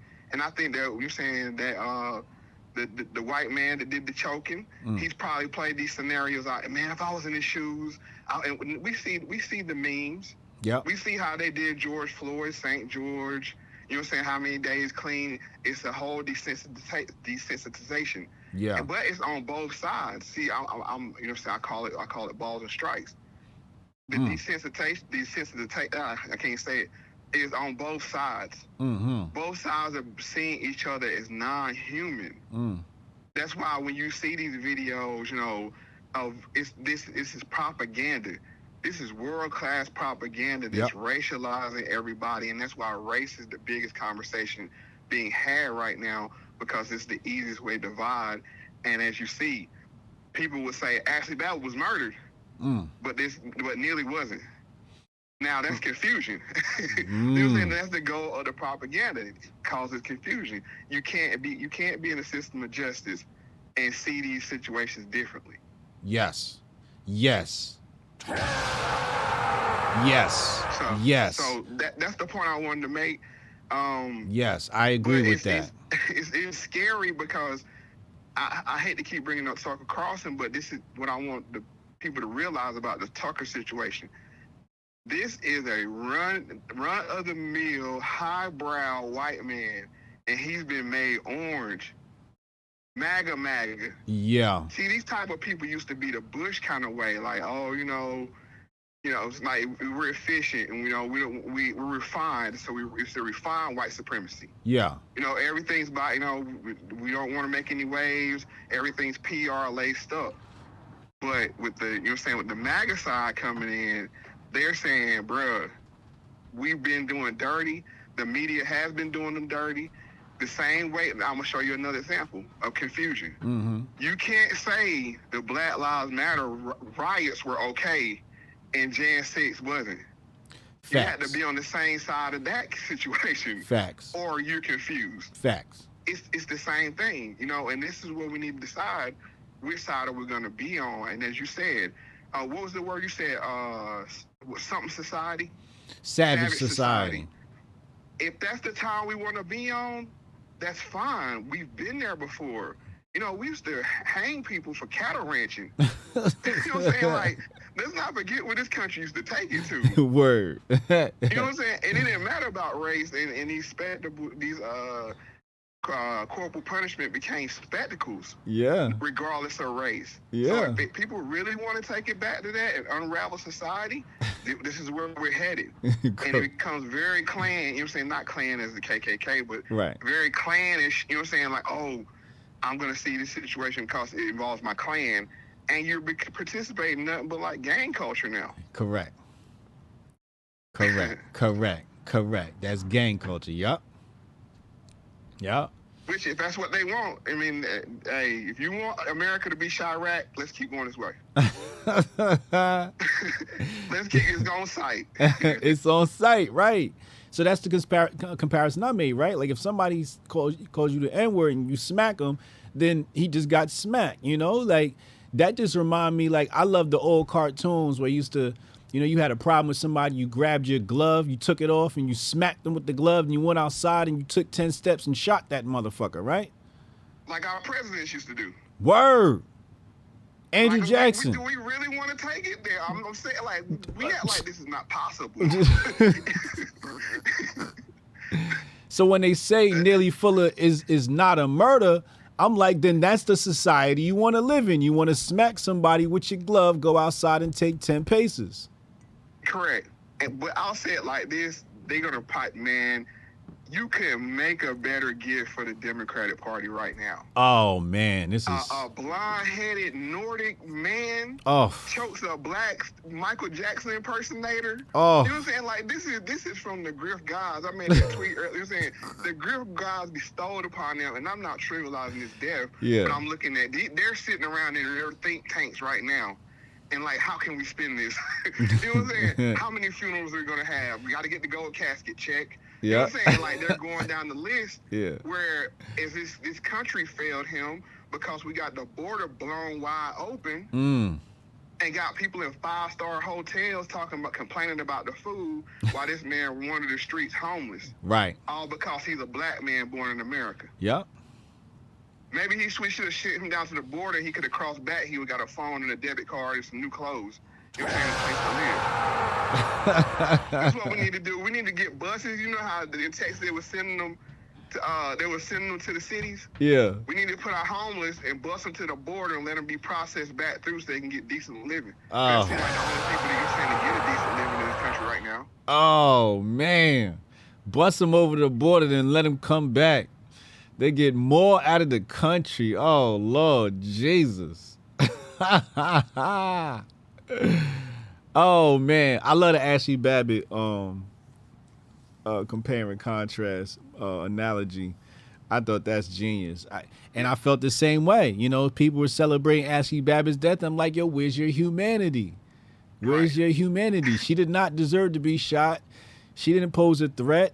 That cop was willy-nilly with that firearm. You know, correct. He was willy-nilly with it, and I think this Marine was willy-nilly with his choke. Right. So no matter who you are, do some self-reflection and say, do I see these cases both the same way? And if you don't, 9 times out of 10 you're gonna be confused. You're already in a state of confusion because it's clear cut. It ain't this. I'm just saying, like, you really need to examine that if you see it different ways. And that way you can say, okay, I'm basing it out of justice. Yeah. You know, the same way. And the thing was, like, I mean, we see the case after case after case, but I understand why the orange man feels the way he does because he's seeing now what we've been seeing, the duality of the justice system. You know, but the only thing is that they won't sit around passively. Yeah. You know, they're going to take action. You know, they haven't got that level of mind control where they act on themselves. Right. Like we do. Right. You know what I'm saying? They're like, nah, we're not going to take this. Yeah. Like the old rock song say. We're not gonna take it. No, we're not gonna take it.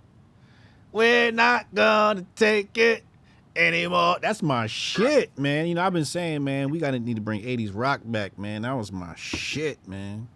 And that's where they at right now. And I think that's what motivated that man to go over there and choke the other man. And like I said, they could have easily just relieve the pressure around his neck. Not the hold. And you got 2 other people there to back you up just in case he squirm loose. Yeah. But you know what I'm saying? To choke somebody out like that, that's you were somewhere else. I mean, at worst, you need to be evaluated.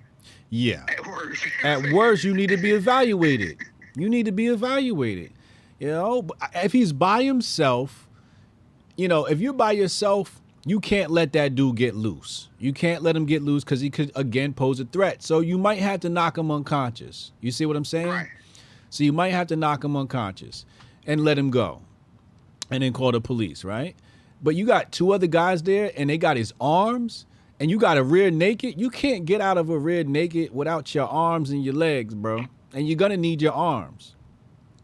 And I got one last question for you, Hotep.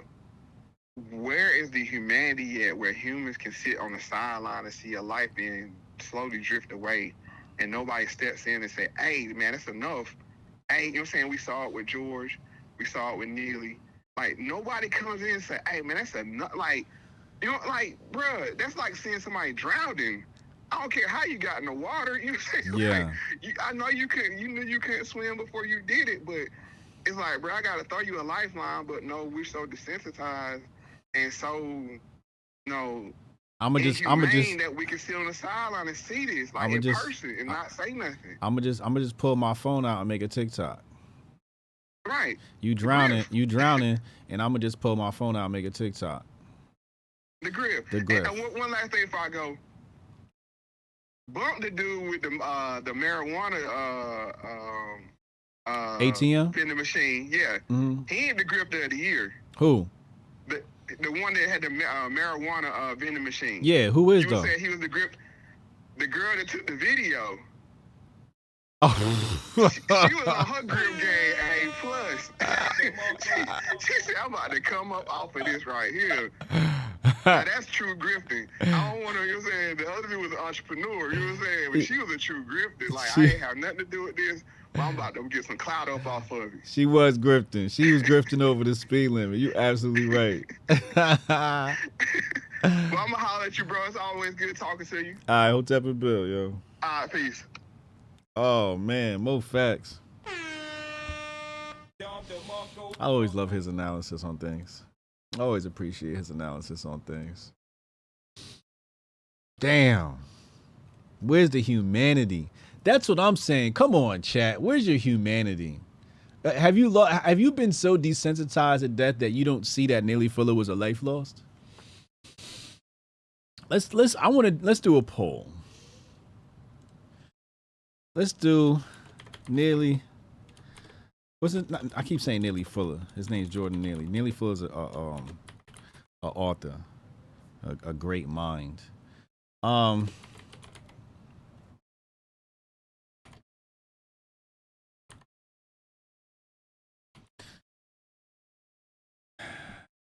Let's see where we at. So I put in the poll. I put Jordan Neely death. Fuck him, or it's sad. Where are you? Where are we on this? That's all I'm saying with my humanity. My humanity is like, it's sad that I got to come on my 2 p.m. show Monday through Friday to talk about his life or the lack thereof. Looks like 89% so far. That's good. That's good. That means it's dropping. 83%. 76%. Oh my God. Savages in the chat. It's coming back up. 79%. What's the humanity? This is really like a barometer for your humanity. 70%, 71.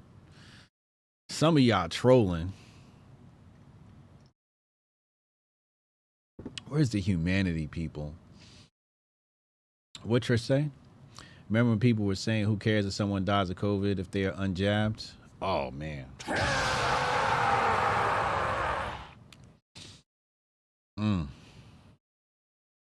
Politicians have no humanity. You're right, Trish. You're right. You're right. So it's definitely going to be politicized. It's definitely going to be politicized, man. I'm going to open up. Wait, let me check I think the Grift bag is empty. Hold on. Let me just do a quick checkup on the Grift bag, and then we'll open up phone lines.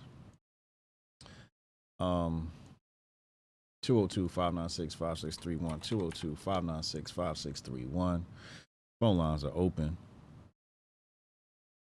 Oh, excuse me.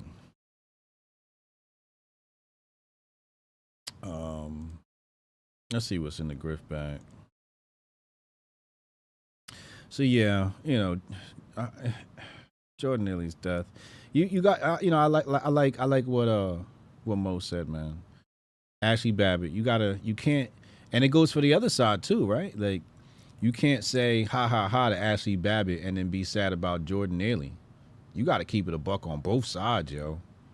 You got to keep it a buck on both sides. Ashley Babbitt did not deserve to die. Call from Jonah. Jonah, what up, man? None. You know that Fed Blaze trial is way worse than that you're letting on, because I've been following it, right? I did a cover with Cannon there. What trial? The Proud Boys? Fed Boys. Oh yeah. You know they had like 50 different confidential human sources and like informants and cops all within them. Oh yeah. They said that's just what the defense found out. They literally had like defense witnesses that were being called, and the defense were like, no, they're a confidential human source. So yeah, there was like feds all around that place. But then the one that didn't actually get convicted, Pizzola, when he took the stand, he's like, I've never met any of these guys. I just joined the Proud Boys like a month before. He's like, I did all the damage. I was the one who stole the shield from the cops. None of these people had anything to do with it. He literally got on the stand and said he's the one who did all of it, and he never met any of the other co-defendants, but they're the ones who got the conviction, not him yet. Yeah, that's a good point. When I looked at it, I'm like, do these guys even know each other? Because you're absolutely right. You know, I definitely saw that in this whole thing, because, you know, Tario, from my recollection, was arrested on the 5th. He was extracted, and then he was in Baltimore the whole time. He was never in Washington on the 6th. On the 6th, he was in Baltimore, right? Exactly. Yeah. And then the thing you were talking about with the Black Lives Matter flag, that was actually in December, and that's the reason he got extracted. Oh, that's right. Yeah, you're right. That was a different event. And then here's another fun thing. Joe Biggs' lawyer was Alex Jones's lawyer in a civil suit in Connecticut. What the fuck is that about? He said what? Norman Pattis was Alex Jones' civil defamation lawyer, whatever, in Connecticut. Oh. But he was also Joe Biggs' lawyer in the federal defense.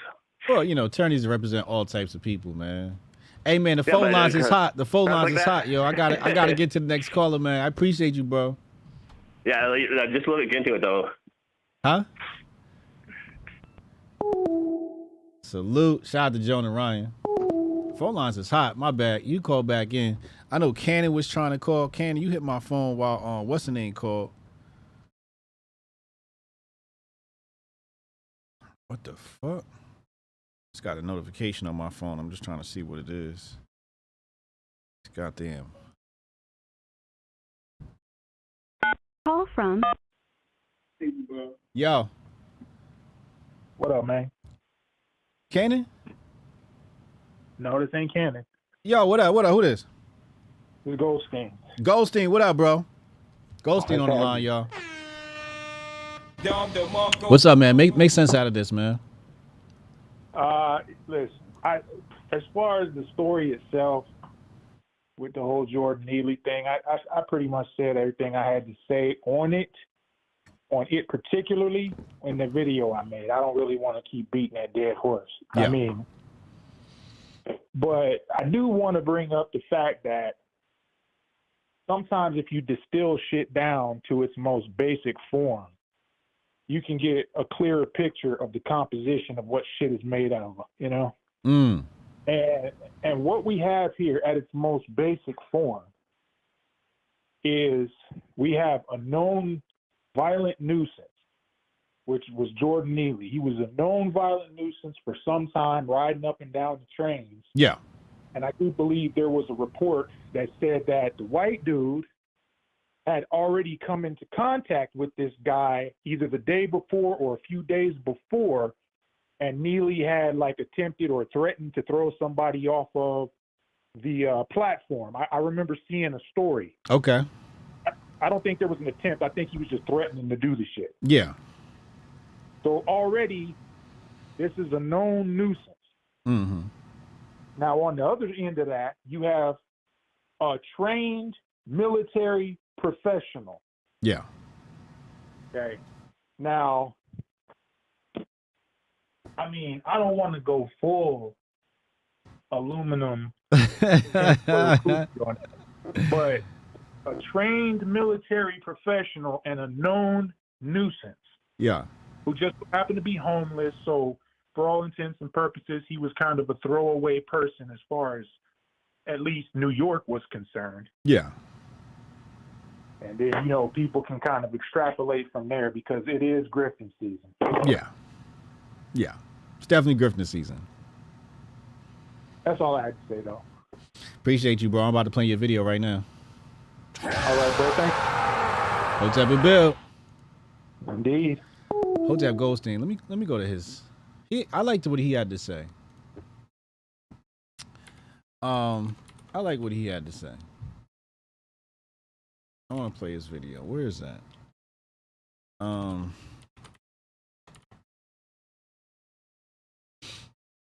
Let's pull his video up. He was making sense. Call from Rudy the Vet. Rudy the Vet Russo on the line. What up, Rudy? What up, Hotep Jesus, man? Listen, this one hits me in a weird way, man. In a weird way. Yeah? I'll tell you a quick story, man. I was on a bus, a Greyhound bus, in 1994, coming across the country. Mm-hmm. And a dude had smoked some PCP at a stop in Pittsburgh.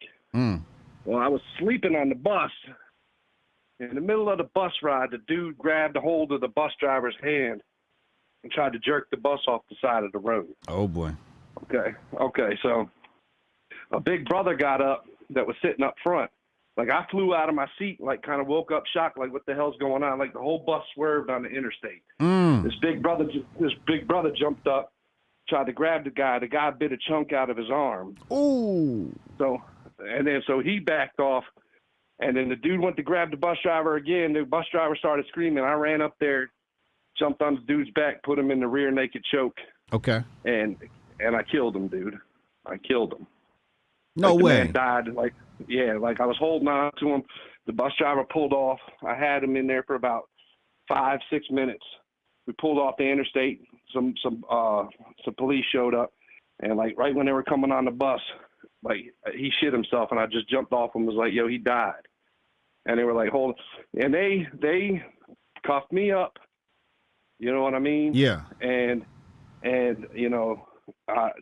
luckily everybody on the bus was like, "Yo, he saved our life." This pregnant lady was crying, screaming, "Get him out of the handcuffs! Get him out of the handcuffs!" And they cut me free that night.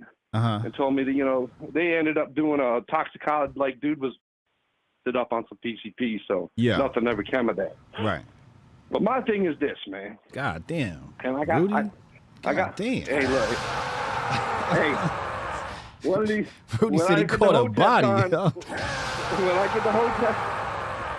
When I get the Hotep Con next year and tell you some stories, you're gonna be like, bro, you're gonna understand why I'm Rudy the Vet, man. You'll understand, all right? Yo, get your Hotep Con tickets.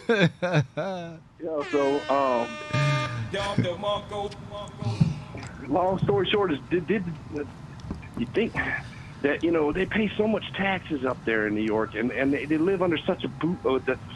Can the police just at least be on the subway, man? Can they create an environment where you can ride from point A to point B? And I'm not the fan of the cops.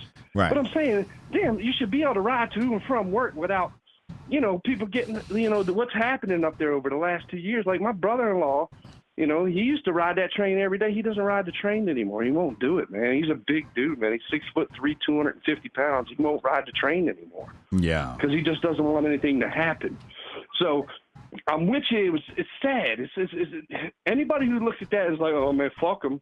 Yeah, man, you got it. Come on, man. You got issues, man. Yeah. Anybody who looks at that and says fuck them, they got issues. Yeah. Okay. But what I'm saying is, did you think those guys, you know, the way they were restraining them and holding them, you think they intended on killing them? Like, I'm not saying, look, you know, you put him in the rear naked choke. He is a Marine. I understand that. Yeah. But do you think they did it? They, like, jumped on, like, I'm going to kill this son of a bitch? Or they're like, well, I they think were trying. my thing is he had help. He did. I'm with you. I mean, listen, And you didn't. Like, and you was dealing with somebody doped up on PCP, and I'm sure the guy in the subway is probably doped up on PCP. But when people are doped off of, you know, stimulants like PCP, like you might have to take 5 minutes to choke him out because he's on them drugs. He's got superpowers. You know what I'm saying? Right. So dude, he was bucking. I know he was. I'm a big boy, and he was bucking the whole time I was on his back, man. Yeah. Yeah, so I can understand. And then, you know, you're saving lives, right? Because if he continues, the bus going to flip over and everybody gone, right? So I think you have a much different situation where, you know, in your case, I think you were a hero and he just had bad luck. You know what I mean? Made some bad decisions in life.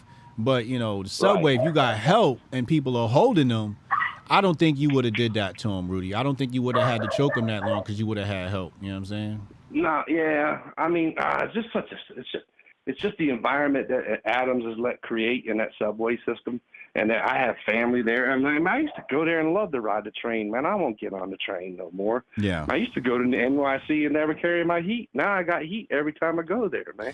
Yeah, You know what I mean? I took my boys to New York City and we Ubered.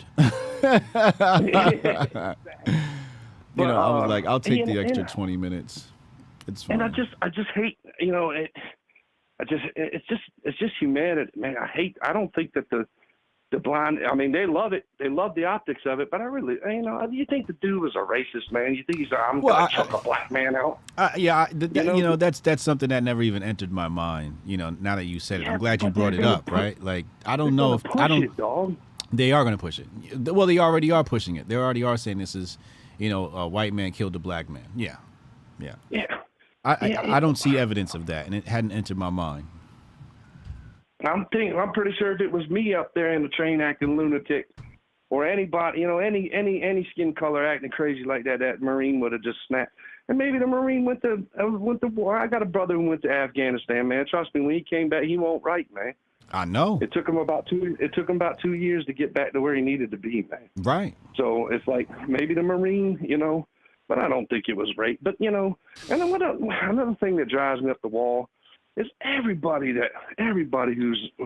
has any kind of intelligence knows that the media lies all the goddamn time. So why do they jump on this shit, man? Yeah. When they lie to you all the time, and then they say it's all racist, and people just eat it up, man. Well. People just, last night I was, you know, looking for things to throw in the Grift bag. And I checked the trending topics, and I expected to hear about, you know, the active shooter. I'm like, I'm sure there's going to be some update. Remember, we covered that yesterday. So I thought it was going to be an update.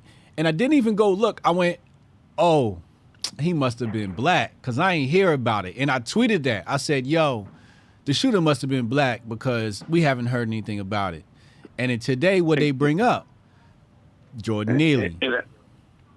You know, but listen. Meanwhile, they had an active shooter. Murder. So I think one of the people that got hurt or killed was part of the CDC or something like that. Insane. Shot up a hospital, bro. Yeah, but they're not gonna listen, man. It's all about, you know, because you. But what about those lives, Rudy? Right, those lives that were in the hospital. They don't care because it doesn't help them with the divide and conquer, bro. Right. It doesn't help them when the majority is white in this country, and they got to have all the minorities combined hating on the majority. That's the biggest part of the divide and conquer. And it's like you said yesterday with the juke joints in the South, man. When they found the whites and blacks coming together, they had to make laws. Mm-hmm. You know what I'm saying? They had to make laws to separate them, like the Jim Crow thing. That's one of the most brilliant things I've ever heard you say, and you say a lot of brilliant things. Thank you. But that's the truth. The juke joints, you know what I'm saying? Let's make laws. The whites and blacks are mixing. Nah, we can't have this bullshit. Boom, let's separate. Mm-hmm. You know what I mean? Blacks it's the same way, man. Yep. It's the same way, dude. We got to have them separate. We got to have them at each other's throats. So let's pin every minority group against the majority group, and then have the majority group. We'll make them feel like y'all ain't shit and you're losing it. It's all divide and conquer, man. Because that Daniel Shaver, like as bad as the George Floyd was, if you go look up Daniel Shaver in Arizona, the cops had that kid crawling out on his hands and knees, and they shot him 5 times dead in his chest, and not a peep in the media, not a peep in the media, not a peep. And that kid down there in Dallas, Texas, that they did the knee on the back just like George Floyd, killed him, and then had videotape of the cops talking shit and laughing about it. Imagine if that kid, Tyree you know Nichols. what I'm talking about? Is that the white kid? Was he white? I thought it was a black dude and the cops was black. This is a different in Memphis. One. Yeah, okay. There's one in Dallas. I'm talking about the same maneuver as George Floyd. Like the dude come up, he was freaking out on drugs. They leaned on his neck killed him, threw him in the back of the ambulance. We're talking shit when he got there. The EMTs were talking shit, laughing. Damn. But he was white, so they couldn't use it. Yeah, they can't. People got to stop falling for the okie doke, man. Right. It's the haves versus the have-nots. Yep. Nothing more, nothing less. Because there's more have-nots than there are haves, man. Yo, you ain't never lie, Rudy. You ain't never lie, bro. So, I love you, brother. All right, man. Hotep and Bill, bro. Hotep and Bill. Damn, yo, Rudy. Rudy said I had to choke him out. I'm a big boy. Phone lines are open, 202-596-5631. I know some of you guys trying to get in on the calls. I saw you. You can get back in here. Here we go. Call from Kyle. Kyle, you on the line with Hotep? What up, bro? Hey, man. I think my answer to your poll is that I think it's sad that you have to kind of talk about this kind of stuff. Oh, I learned a long time ago not to give energy to this kind of story. This is why I don't, give legacy media a lot of energy or time, right? They sell trauma like this. Yep. Like I don't have energy to give to every sad, there's sad stories like this every day. Correct. I mean, terrible stories that are just going to make me feel like shit. Right. Right. So why am I going to, I don't even have time. I get my little headlines on my phone every day. I think I saw one this morning, like, dad murders 4-year-old boy or something. It's like, I'm never clicking on that headline. I'm never going to give that my time. I mean, of course it's sad. Of course it's terrible. And, on the one hand, like, does that mean, to say I don't care? Right. Right. It's like,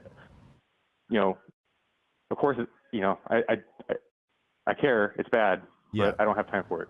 Right. You know what I mean? Right. And so, like, my thing is, this is obviously, they're trying to sell racial trauma here, but this country is addicted to trauma, and it's not just this. It's like I can't watch TV or movies anymore because it seems like the point of most of them is to make you sad. It used to be when I was a kid or growing up, it seemed like movies were for fun. You watch like, Rambo or Rocky or any of this shit, supposed to, it made you feel good or like have something to look up to or something, But now it seems like everything you watch, it makes you feel like shit. Like you come away feeling bad most of the time. The victim industry. Yeah.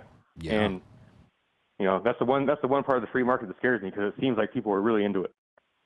And it's controlling. I can't get, Anyway, that's kind of my take on it. It's not, I don't want to sit here and say that I'm sad about it. It is a sad situation. Yeah. But you said nothing wrong. You said nothing wrong, sir. I totally agree. I totally agree with what you said, man. The first thing I want to say is thank you for what you said in the beginning. I feel bad that you got to talk about this. Thank you. Thank you. It pains me to have to talk about this stuff. It pains me, you know. I mean, I understand you're a content creator. This is what's out there. This is what people are giving energy to. So, I mean, you are, I do listen to you. You know, you are. If anybody's going to say something reasonable, you're going to try to give it. But like I said, there's just more content that I'm interested in watching people get hurt. Right. And the main message is we don't want to politicize it, right? Have some humanity, but let's not politicize to death, right? And I think there's nothing wrong with what you said. Like, you see the headline, you're not going to click it. It's like, because humans aren't built to take on all that trauma and consume all of that. It starts to take a toll on you mentally. Like Trish said, it becomes overwhelming.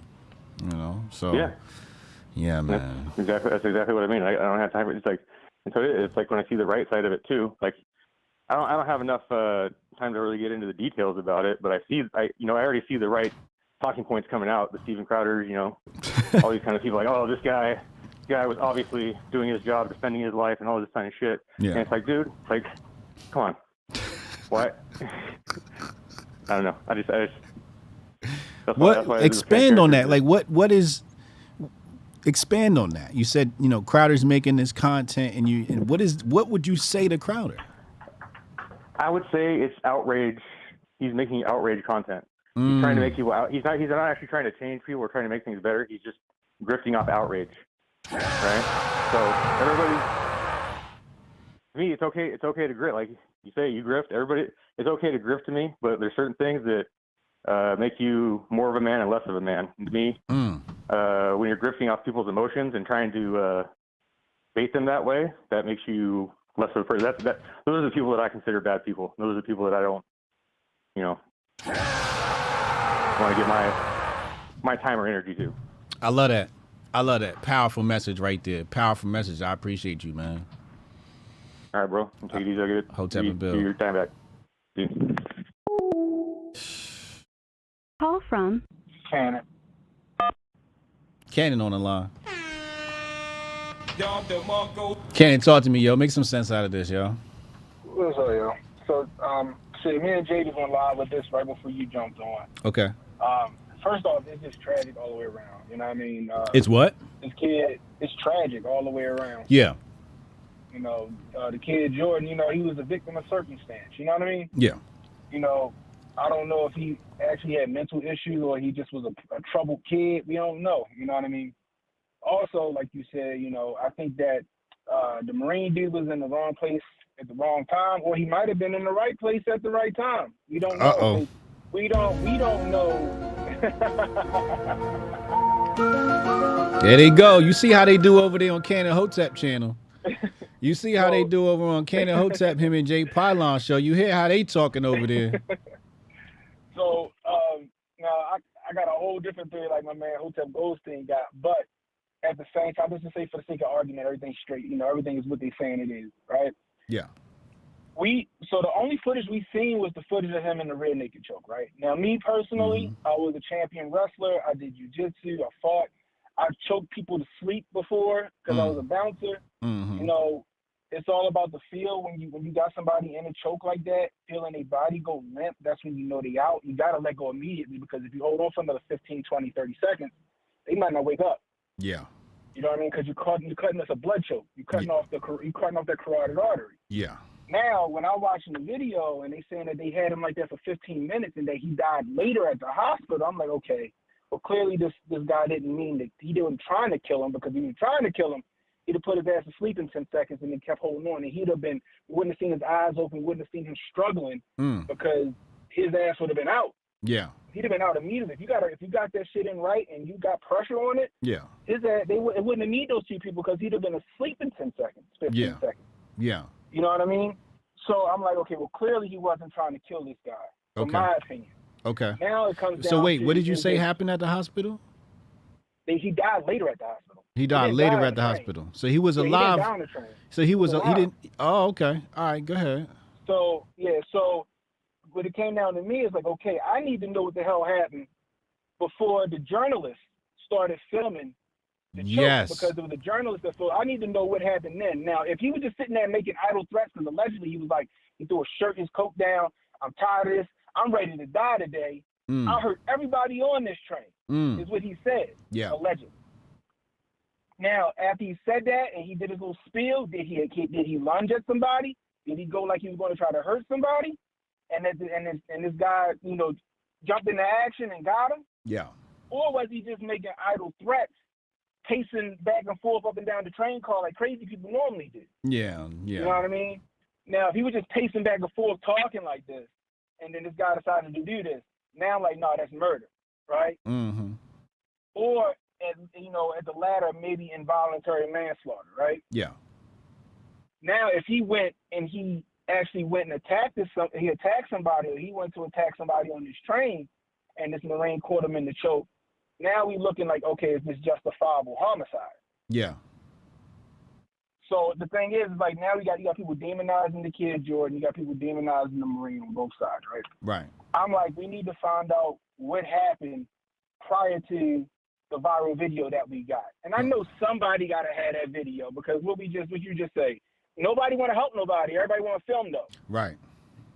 Somebody got that video. And I was showing, I showed prior clips of, like, articles of, like, New York City subway system is crazy, son. Absolutely. They got so much shit that been happening on that. Like, if you just type in New York City subway attack, it's just crazy as hell. Right. One lady got burnt by some chemicals in her face. One dude shoved feces in a lady's face. One dude suplexed the bitch on the fucking the door. Another Asian lady got beat to death. Yeah. She didn't make it in the hospital. So when you hear about all these stories, and if you're a train rider and you see all this stuff happening all the time, you kind of got that, man, if they jump off, I'm going to have to take action, because you see people like the one I showed today with I think it was a trans person, grabbed Shorty by the hair, snatched her ass and sit down. What? She sat down and she is mouthing, help me, crying, Wincy, help me. And then he said, come here. And he snatched her again, took her to the back of the train, and then let her go, and then walked off the train. Everybody just watching. Then I read another story where a lady got the R word in front of everybody on the train, and nobody did a thing. What? So then it comes down to, like, you got people on one side like, somebody should have helped that woman. Somebody should have did this. Why didn't somebody step in?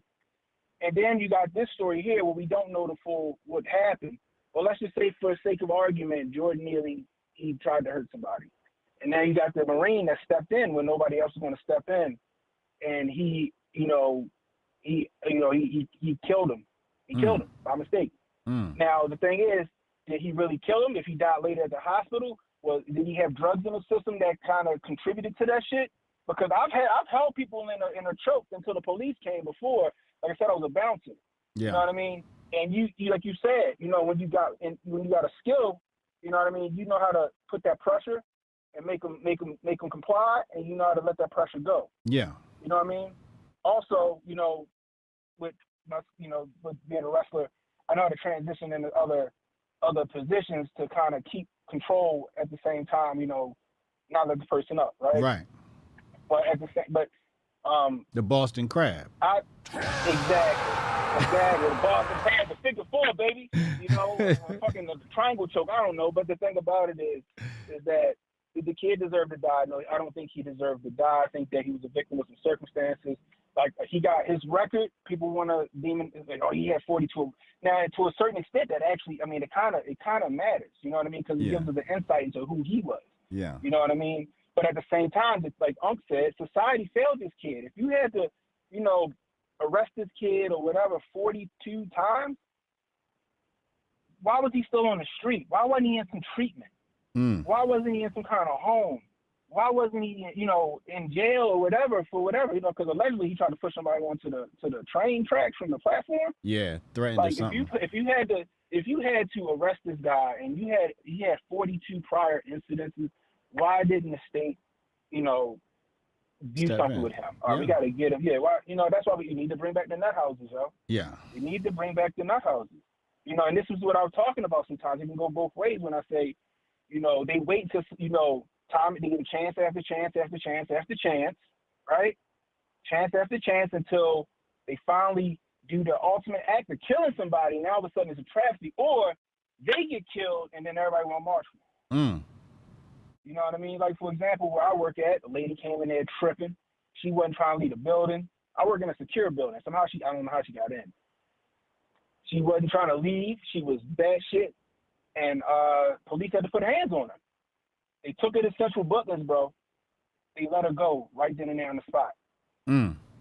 Right then and there on the spot, they just let her go. ROR. Period. They ain't book her, ain't fingerprint, ain't nothing. All right, we can't hold her. Damn, she didn't even get the ROR. And now apparently she's trying to sue the officer. Wow. And they got rid of the officer's bill of rights here. So that officer had to fight that on his own, allegedly. Oh man. So and then that's why I agree with Mayor Eric Adams, right? And that's why I wanted to play that first, because that's really the best take is, we need to see more evidence. We need to let the investigation come out and tell us exactly what the hell is going on here, right? We need to see the video. Like, we need to see the full video. They giving us like half a clip, right? So we're all judging half a clip, you know? And I said that earlier. I was like, I said, for once, I agree with Adams. You can't have AOC out here painting the water. Yeah. You know, because this guy's going to go before a grand jury if they decide to bring him up on charges. And if you got AOC, you got the comptroller, you got all these other people, these other influencers already putting a bad taste in their mouth about this guy. Yeah, it could lead to an injustice. It could lead to an injustice easily. Real easily. It could slip and slide. Next thing you know, the real footage or all the footage come out and they go, oh shit. Right. He tried to stab that lady. Yeah. Or he tried to choke that man out. Or he ran for that guy and he intervened. We don't know, but we don't know. Maybe he was sitting there idle and the guy decided. We don't know. We need to see the footage. Well, I want to change my mind now because you said he died in the hospital. I thought he died on the train. No, when I read the story today, because I was getting ready for my stream earlier, they said he died later at the hospital. That's what I read. He died later at the hospital. Well, I don't know if we can classify that. Was he breathing there's so many details now, right? We all get in the weeds. Was he breathing when EMS got there? Now that's a good question. We don't know. Now we do know that he got the guy did get detained and then they let him go after they questioned him. But I said if the police, in my opinion, if the police let him go after they, detained him or arrested him, whatever they did, that means that other people had to corroborate his story. Or they saw the footage we ain't see yet. Because the people that was on the train was like, he didn't look like he was in any pain or anything. He was still breathing. People were saying this. They were saying, but they were holding him until the police came. Which is weird to me because you're in the subway station. There's a police officer at every turnstile, if I'm not mistaken, or supposed to be. Yeah. In New York. So where was the officer standing at the turnstile? Why did it take 15 minutes for the police to respond once the train stopped? You know what I mean? Why did you have the police presence, especially if you see all these stories from that last year to this year? Well, my thing is, where's R2D2?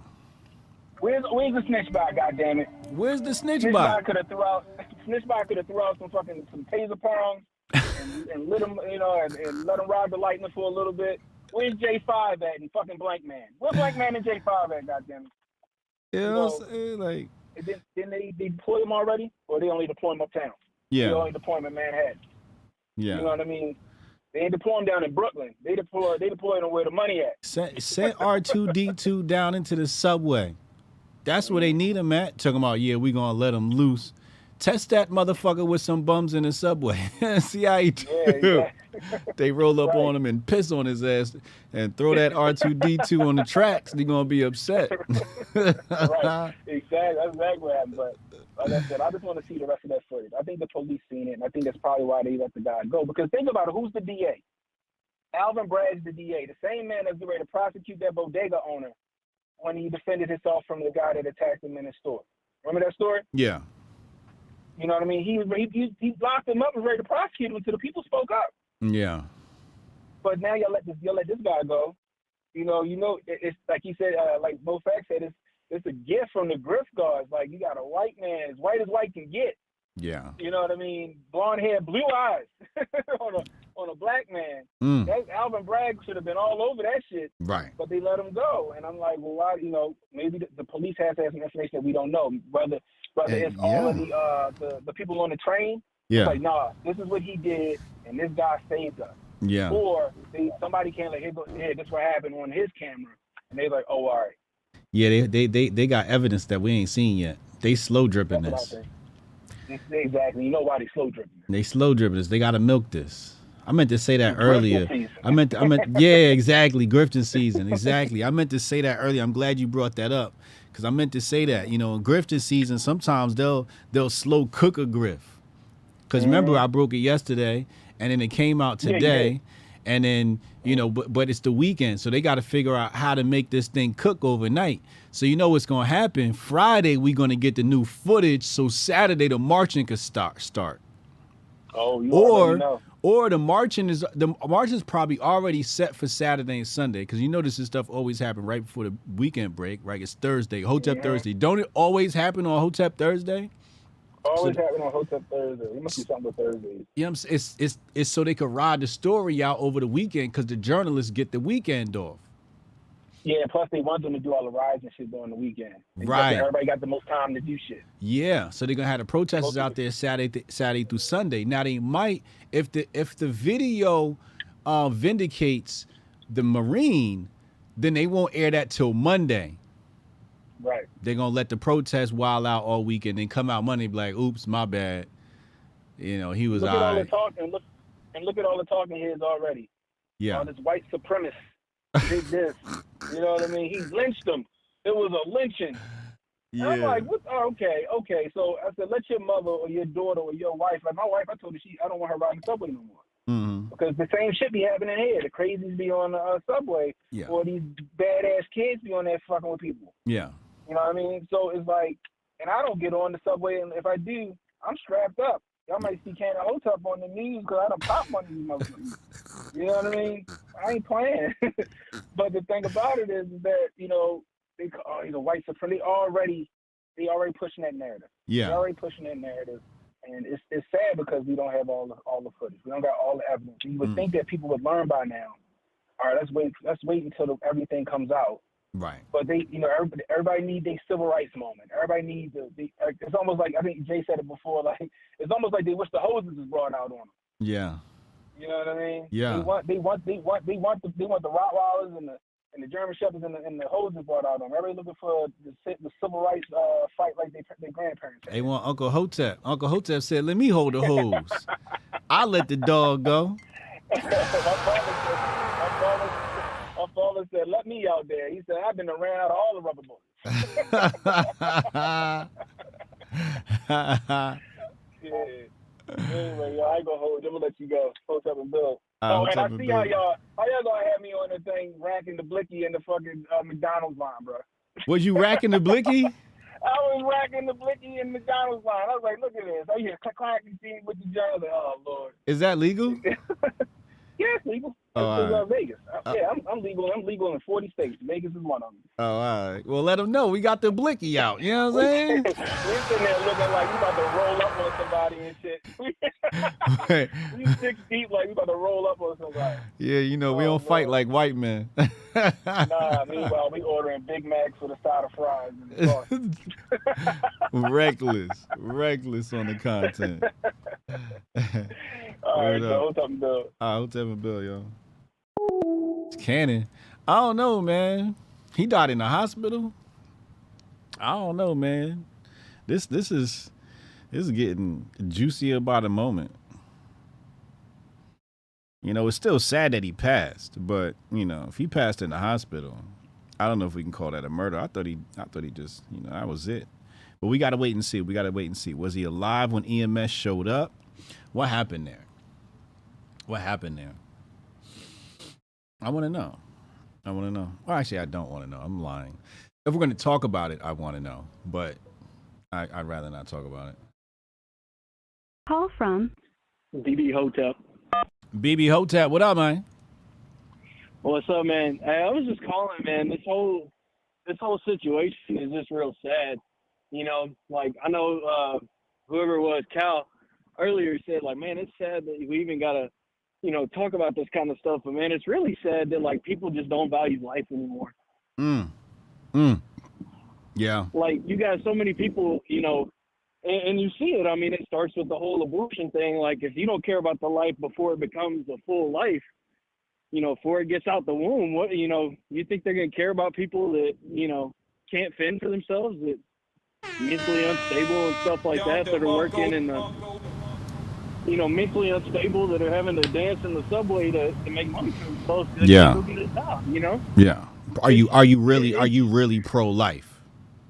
Right. It's like you can be pro-life up until the point when somebody's life is being threatened, and then you're going to sit there and look like an idiot with your phone out, looking like a 21st century gorilla staring at somebody across the railway, Yeah.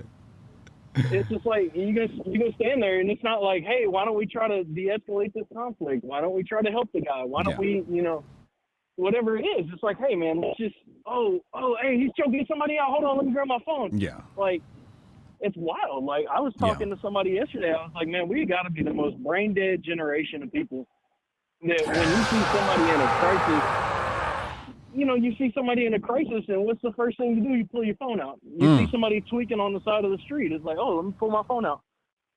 Right. Somebody gets your order wrong at Taco Bell. You're like, hold on, let me get my phone out. That's ridiculous. Like, go talk to people. Go experience life. Pull your head out of your phone.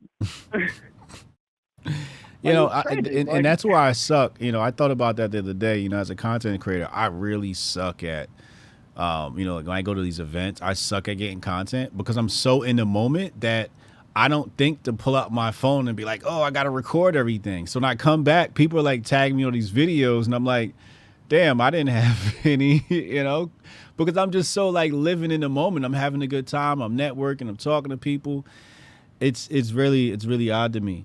But I am thankful other people get the content. But yeah, I'm sort of defaulted to not taking my phone out. So I understand what you're saying.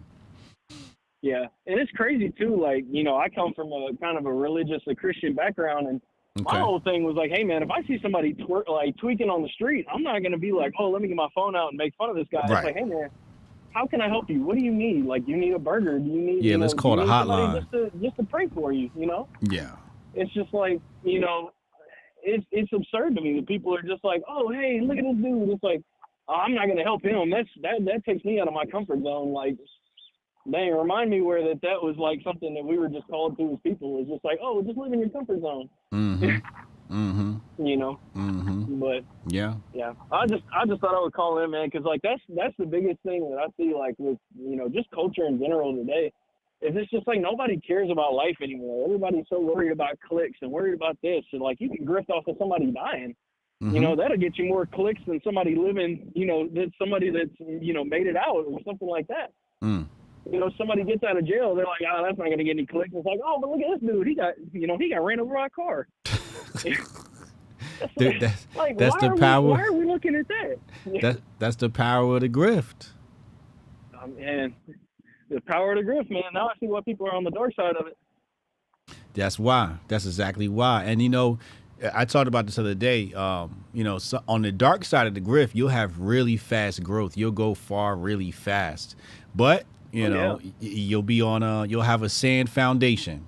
It's going to be a hard fall when you fall, but when you do it right and you fall, you have a nice soft fall because your base, your audience, they catch you and they support you. So I'm on the grift, but I'm on the Jedi side, man. Oh, for sure. Yeah. For sure. Well, I got to get back to work, but I just thought I would call, man, because it's hard to live with it sometimes. I sit here and I'm just like, man, it's just hard that, like, that's the world that we live in. That people would rather take out their phone and make fun of somebody or, all kinds of stuff like that rather than actually go help a brother out, because we're not going to get anywhere if we just keep doing the stupid crap like, oh, let me take out my phone. Right. You're absolutely right. Hey, man, get back to work, man. Don't get fired, man. Tell your boss I said what up. Nah, security job, man. A lot of downtime. Oh, that's easy. Oh, I love it. Yeah. I love that for you, man. All right, Hotep and Bill, bro. Same to you, bro. I love when people calling at work. I love being able to be entertainment for people at work. Call from Stuff Colonel. Steph Croner, what up, man? You said you was gonna call in today. I was looking out for you. What's up, man? Where you at? What's up? Yes, sir. Yes, sir. How's it going? Life is good. Life is good. Talk to me, man. Make sense of it all, bro.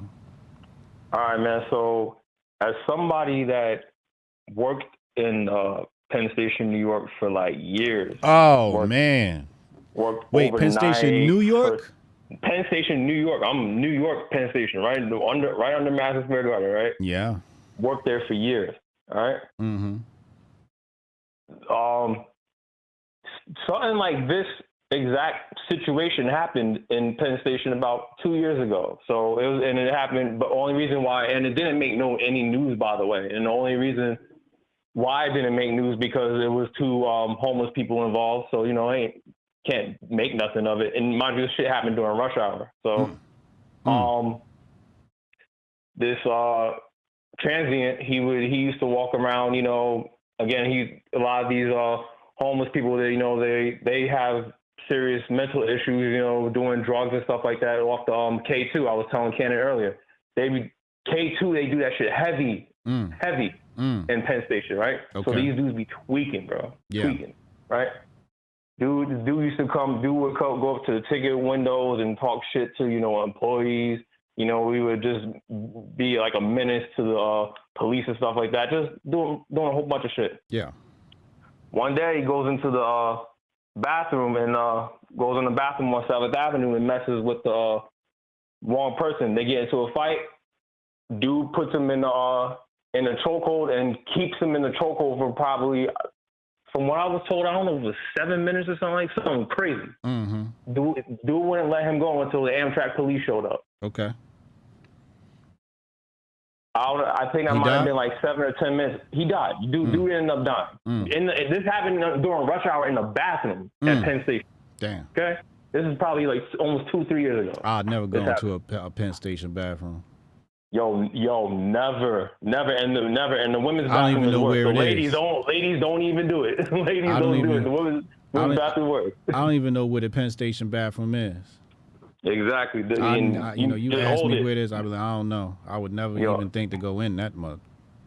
Exactly, bro. Just hold that shit. I'm telling you right now, it's not worth it. And you hit the nail on the head yesterday when you said, I wouldn't even fight these bums because these dudes are walking around here with all types of diseases, bugs crawling on them. Word. They stink. Like, dude, I would have to tell some of the coworkers sometimes because sometimes they would antagonize some of my coworkers. I'm like, yo, you can't fight them. You could beat them up and you're still gonna lose because one, you're gonna lose your job. Yeah. You're gonna lose your job. That's number one.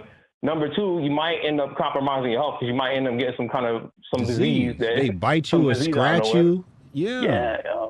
Yeah, so you can't get into it. You gotta let them talk their shit, stink, whatever, and keep it moving. You can't give them any attention. The minute you give them attention, they start trolling. You know what I'm saying? They'll start trolling. They start testing you. Yeah. So you definitely can't do that. Yeah. But yeah, it's a very sad situation. It's been that way for a long time. Like sometimes at night, like around 1 a.m, they would have two buses that pull up like right on 7th Avenue there. And they would have like baths and they would have baths on the bus. They would give them fresh clothes and stuff like that. And a lot of them wouldn't even go there. A lot of the homeless population, they don't even want the help. They don't want the help. They don't even want to go to the shelters because some of them when they talk about the experiences in the shelters, there's fighting, overcrowding, a lot of drama, stuff like that. Some of them got to adhere to rules. They got to be in at a certain time. Yeah. You know what I'm saying? A lot of them don't want to do that. Right. So it's a really bad situation for the homeless population in New York. And what makes it even worse is that the way the city is ran, it's so hard to live in New York. You're just adding more people to the population, or you force people to come over to Jersey. So it's deeper. It's deeper than what it is. But again, a lot of the people, or just like you said, on both sides, they're not going to even get into that conversation. They're going to say, oh, this white man did this, blah, blah, blah. And the right is just going to say, oh, well, he had a long criminal history, blah, blah, blah. But you're never going to get to the real cause of the issue. No, none of them are going to talk about the real cause of the issue. No. What's driving people become erratic in New York. People abnormal, put it like that. You know what I'm saying? Yeah, yeah. I'm about to go to the Hotep Goldstein clip right now, see what he got to say. All right, man. But yeah, I had to tell people that, man, because it's been bad in New York. It's been bad in New York, and even after the pandemic and whatnot, I felt like even after COVID, I feel like the energy was just sapped out of New York. Like when you go there, when I go there, I don't get excited. It's just like, yo, whatever. It's just dead. No matter where you go, it's just like dead. Yeah. You know, the energy is dead. Yeah, so. I noticed that too. You're right. Hey, man, I appreciate the call. Hotep and Bill, bro. Hotep and Bill, bro. You heard that. That's live from New York. He ain't lied. All right, let's go to Hotep Goldstein. Let's go to Hotep Goldstein. Let's play his video.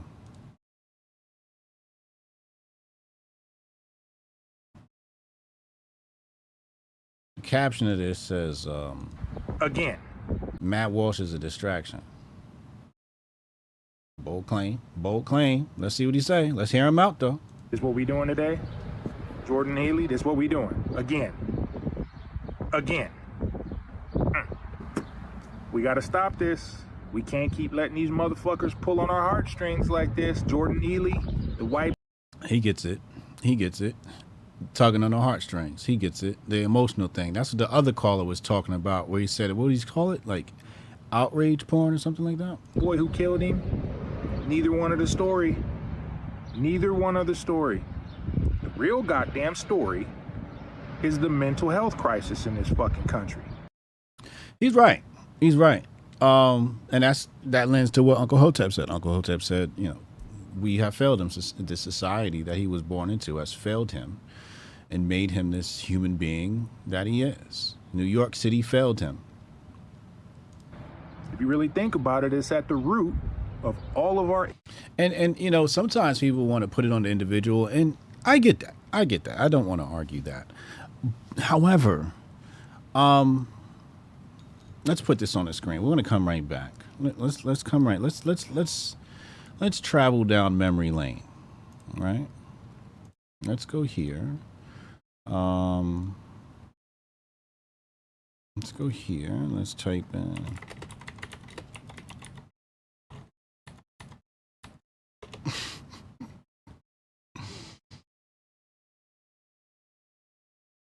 What was it? 78? 75. The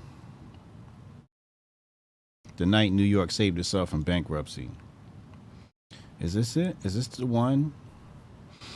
I mean, what we're seeing here is New York's complete and utter failure to manage its books. And then had to go to Washington to fix its problems. Turning a fighter to a score. See right here? Mayor Beam used his turn on the 5-tier days to excoriate Washington for its refusing to bail out New York. The problems were simpler and less complex in Smith's day, and there even seemed to be a greater sense of responsibility on Washington's part. So see how they try to dump it on Washington? Basically, that's saying, you know, all the taxpayers' money, other people's money, OPM. You down with OPP? Yeah, you know me. You know, this is other people's money we talking about here. And that's why I wanted to look up Washington, because that's what they always do. They always... How the UFT saved New York from bankruptcy. So it is definitely possible for a city to fail its citizens. And a lot of it has to do with just mismanagement of funds. What is it, 78? I think there was a 78. No, it was 75. Anyway, you guys can go do your research on that one. Very real incident.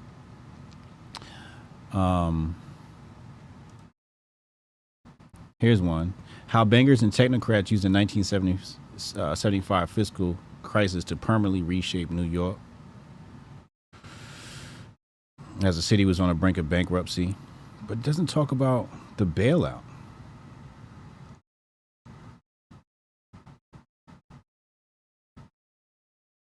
Let me see if I can find the bailout here. Here it is, bailout.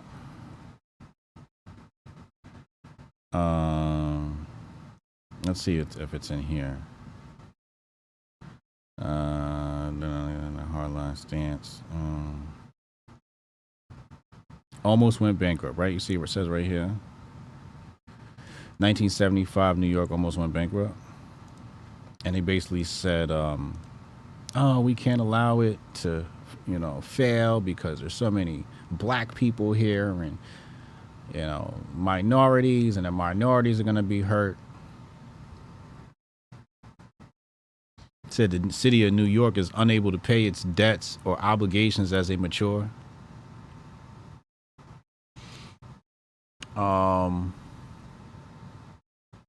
Where's the bailout? Here it is. Okay, still, the conservative logic according to which the federal government should stand aside and let the nation's largest metropolis go bankrupt simply to teach a political lesson has never entirely disappeared. So this is what the conservatives say. We say, let the bitch fail. Learn your lesson, right? And what the left says is, no, we don't want anybody to learn any lessons. We don't want anybody. We'll just keep bailing you out. It's like a bad parent, You keep bailing your son out, bailing your son out of jail, bailing your son out of jail. He's going to keep doing wrong because he's got that cushion, right? That insurance. It becomes like a moral hazard. That's really what it is. It's a huge moral hazard. And then, so today, Washington allows cities such as Detroit to file for bankruptcy, even as financial institutions receive bailouts with few strings attached. Regardless of the consequences, the political descendants of Alan Greenspan seem happy to take the federal government to the brink of default, just as they were content to let New York City go under 38 years ago. So this is very this is definitely like a leftist slanted article, because they're not talking about the ramifications of defaulting on your debt as a city and having that be bailed out by the entire taxpayer block of the United States. And like these articles aren't telling us where's the bailout. Like none of these articles are telling us about that bailout. I'm gonna put New York 1975 bankruptcy bailout. But I guess you guys can do your own research. When bankers took Manhattan. Excuse me. Anyway, let's go back to my man's video. Let's go back. Ill societally. It's the same shit that's got motherfuckers out here thinking it's cool to rat pack motherfuckers and stomp somebody's head into the cement when they've already been passed out for 2 or 3 minutes. All right. It's the same goddamn problem that's got motherfuckers out here sawing their dicks off, sewing their slits up.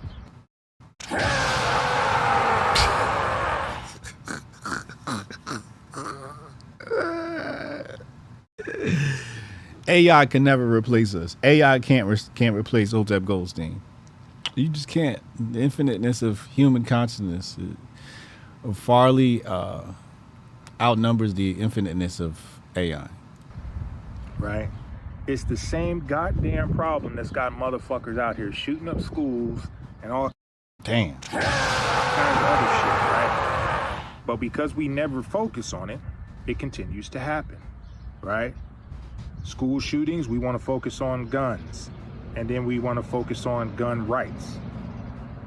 The Jordan Neely incident, we want to focus on the dead bum or the white boy who murdered him. They ain't called him a dead bum.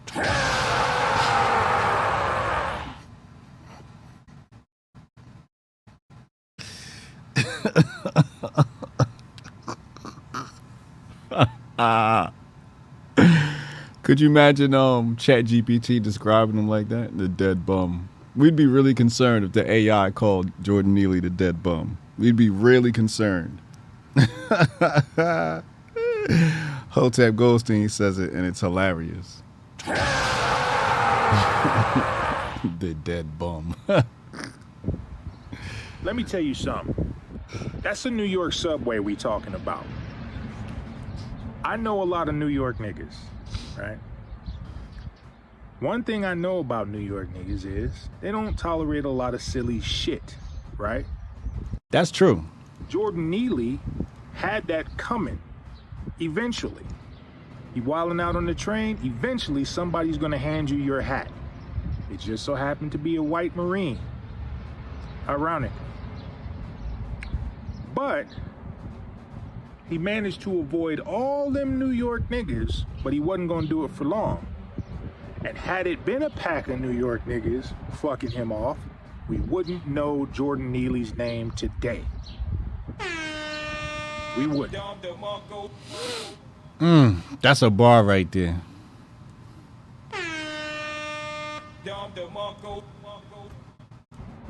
He managed to avoid all them New York niggas, but he wasn't gonna do it for long.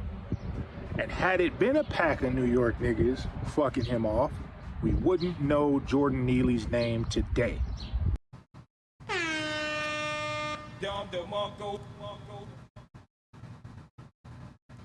That's a bar right there. That's just the unfettered truth. Let's see what we got here.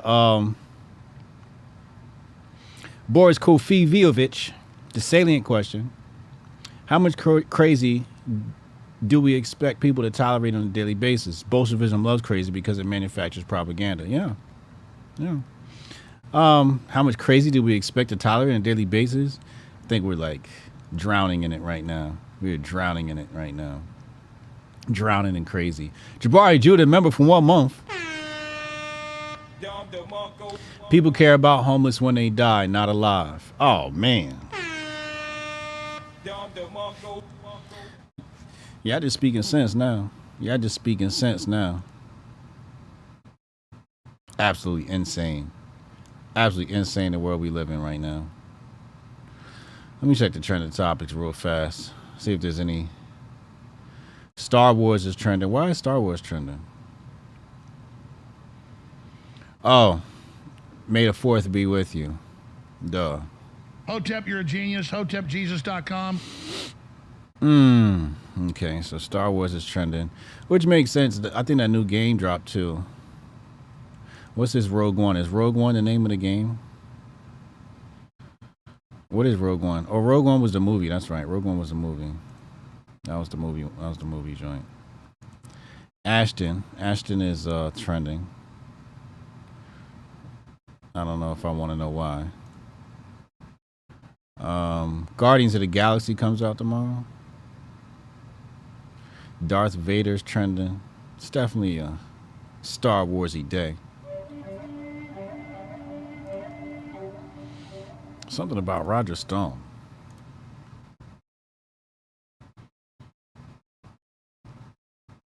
Roger Stone is in the news. Apparently attached to. Oh, it looks like people want to attach him to the sedition trial with the Proud Boys. That's what they're trying to pin that on him. They got all these pictures of him with the Proud Boys. Hotep Goldstein said grifting season's already here. Damn. Let me turn the phone lines off. Hotep Con, y'all coming to Hotep Con? HotepNation.com, 10% off with coupon code Hotep Jesus. Get your tickets to Hotep Con. Come join the family. I can't wait to see y'all there. It's gonna be a good time. I'm looking forward to it. I'm excited. Hotep Con is always great family fun. Great family fun. Where's the chat? All right, let me go ahead and get out of here. I'm gonna holler at y'all later, man. Y'all be safe. 2 p.m. here every day. Hotep's been told you 8 p.m. tonight. Make sure y'all here. I'm gonna go relax for a little bit. Get my mind ready for Hotep's been told you tonight. It's premiere show on our channel, 8 p.m. Eastern time. Make sure y'all tune in. Make sure you hit the subscribe button, hit the like button, hit the share button. Jig the algo. I'll be back tomorrow with the Grift Report, 2 p.m. Let's see if you got something you want to put in the Grift bag, on Twitter, tag it with hashtag Grift bag and tag me, and I'll check it out.